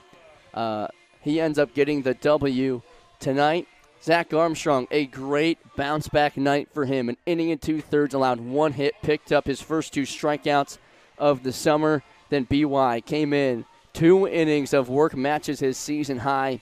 Allowed 3 hits, 1 run, 1 walk, and 1 strikeout. And Torelli faced the minimum in the ninth to close out the ball game. And the Squatch have won their 24th game this season. As we said, we'll be back tomorrow night at 6:05 p.m. to face the Bison Baseball Club for casino night and a fireworks night. But don't go anywhere. We will have one of the assistant coaches come up here in a few minutes for our post-game show. You've been watching the Sasquatch and the Bison live on YouTube.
Eight for the final here from Spearfish. The Sasquatch pick up their 24th win of the season. Ryan Bachman now joining me up in the press box.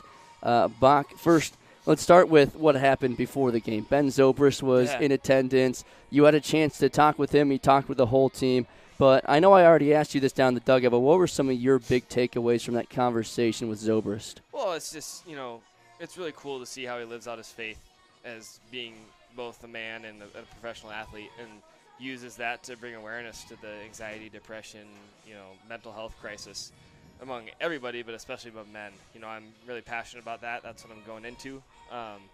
So it's just really encouraging and inspiring to see a guy like that is so genuine about what he's dealt with, but also how the Lord's helped him through it. So it's just really, it was awesome to have him here. Obviously from a baseball perspective, he's had an amazing career, but especially from just the perspective of humanness. It was really special.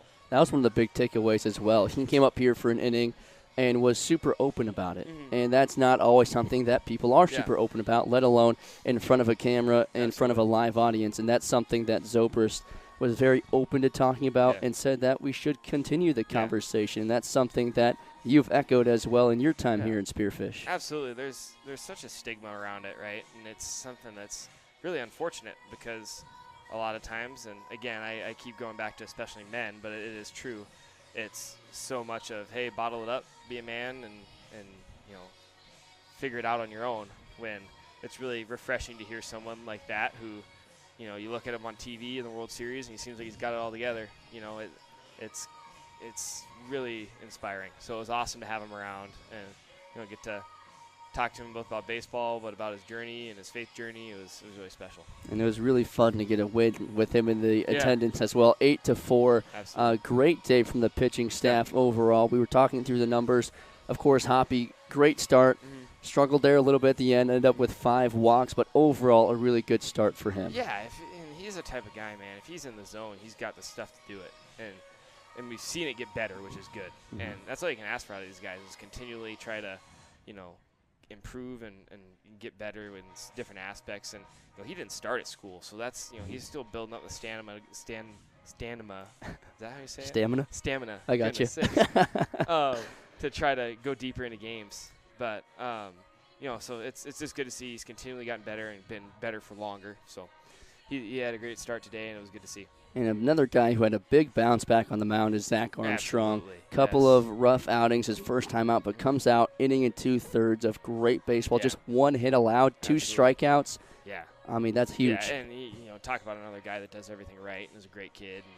And so I was so fired up and proud of that guy to be able to come back and not only get inning and 2/3, but a big couple outs to that bases loaded jam where it could have gotten pretty hairy, but pop out and punch out, like big time outs there, and then just to go have a clean inning was big too. So awesome for him. That's going to be a building block for him to be able to continue to build on and be a good option out of the pen for us from the left side.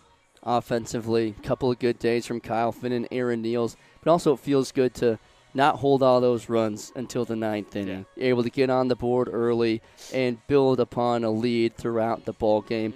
What was it like for this team to get on track offensively again? Yeah, it was good, and I think even again there's room to improve. I think honestly our at bats were okay throughout, but they were too sporadic. That's one thing we've been really really good at this year is having quality at bats throughout a game, and I think that was just a little bit where we were lacking tonight. But again, like this team's special because we cannot have our best night, and honestly not be as but there's a lot of fanfare going on today. There's a lot of odd things that normally don't happen. So maybe not even the most mentally locked in today and still find a way to win. And so I'm proud of our guys that way. I think you ask any of those guys down in that dugout if they're happy with the offensive performance tonight, they'd say no. And we put up 8 runs and 11 hits, which is cool. Which is typically a really good game for any other team. Absolutely. So I think that's a cool thing with our team, and also the cool thing for those guys to recognize that and be like, we can be a little better. But like you said, good to we put up runs in 4 of the 9, a couple early. So yeah, it was not a bad offensive performance by any means, but it's fun to know that we have higher standards than that. Well, you face Bison again tomorrow. It'll be a makeup fireworks night, so that'll be fun to have. Hopefully another good crowd out here. But what is the mindset going into another game against a team that you haven't seen too much and a team that hasn't played a whole lot either? Yeah, just try to go and score as many runs as we can, and throw strikes, throw the ball over the plate, make defensive plays, and we're trying to, no matter who we play, trying to just play our baseball and do what we can to be successful. And whether it's hops that don't go our way, calls that don't go our way, whatever, we're trying to just be as consistent as possible on our end, and then the scoreboard's going to take care of itself. So big goals for the offense tomorrow, but also come out and just not do too much, play our game. Absolutely. So, Should be another fun one. Absolutely. Awesome. For Thank sure. you, Bob. Appreciate it. Congrats on another win. Thank you. Yep, thank you. All right, don't go anywhere. We'll finish up the post-game show when we come back. 8 for the final here from Spearfish, but the party's just getting started. Don't go anywhere.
8-4 the final here from Spearfish as the Sasquatch pick up their 24th win of the season. Aiden, a great day across the board at the ballpark, whether you look at it from an on-field perspective or an off-field perspective. Yep. We talked about it all night. Ben Zobrist was great with the fans, with us, with the players. But then the team showed up as well, putting up 8 runs and getting their 24th win of the season. We'll do it again tomorrow night with fireworks and casino night. But overall, what are your thoughts from this crazy day? I really want to kind of touch on something that you, me, and Ryan Bachman just mentioned off camera for a second. It's the investment, not monetarily, but experientially, that these players all have just witnessed with Ben Zobrist being here. You have a player who has won 2 World Series, has been an MVP of 1. We have all kind of come together as a fan base today and said, this is like really cool to have a guy come here, but he wasn't just trying to pass through. He's going to be here tomorrow, so if you catch him, you catch him, right?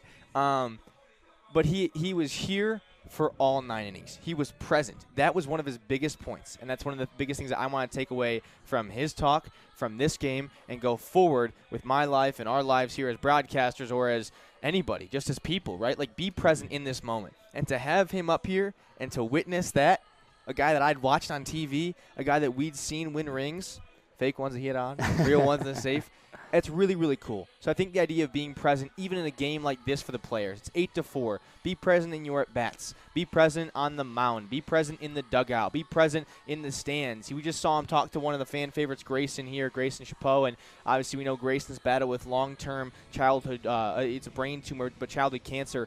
And to see him stay in this moment and experience Cooper Smith experience this night with us and us with him, that is very special.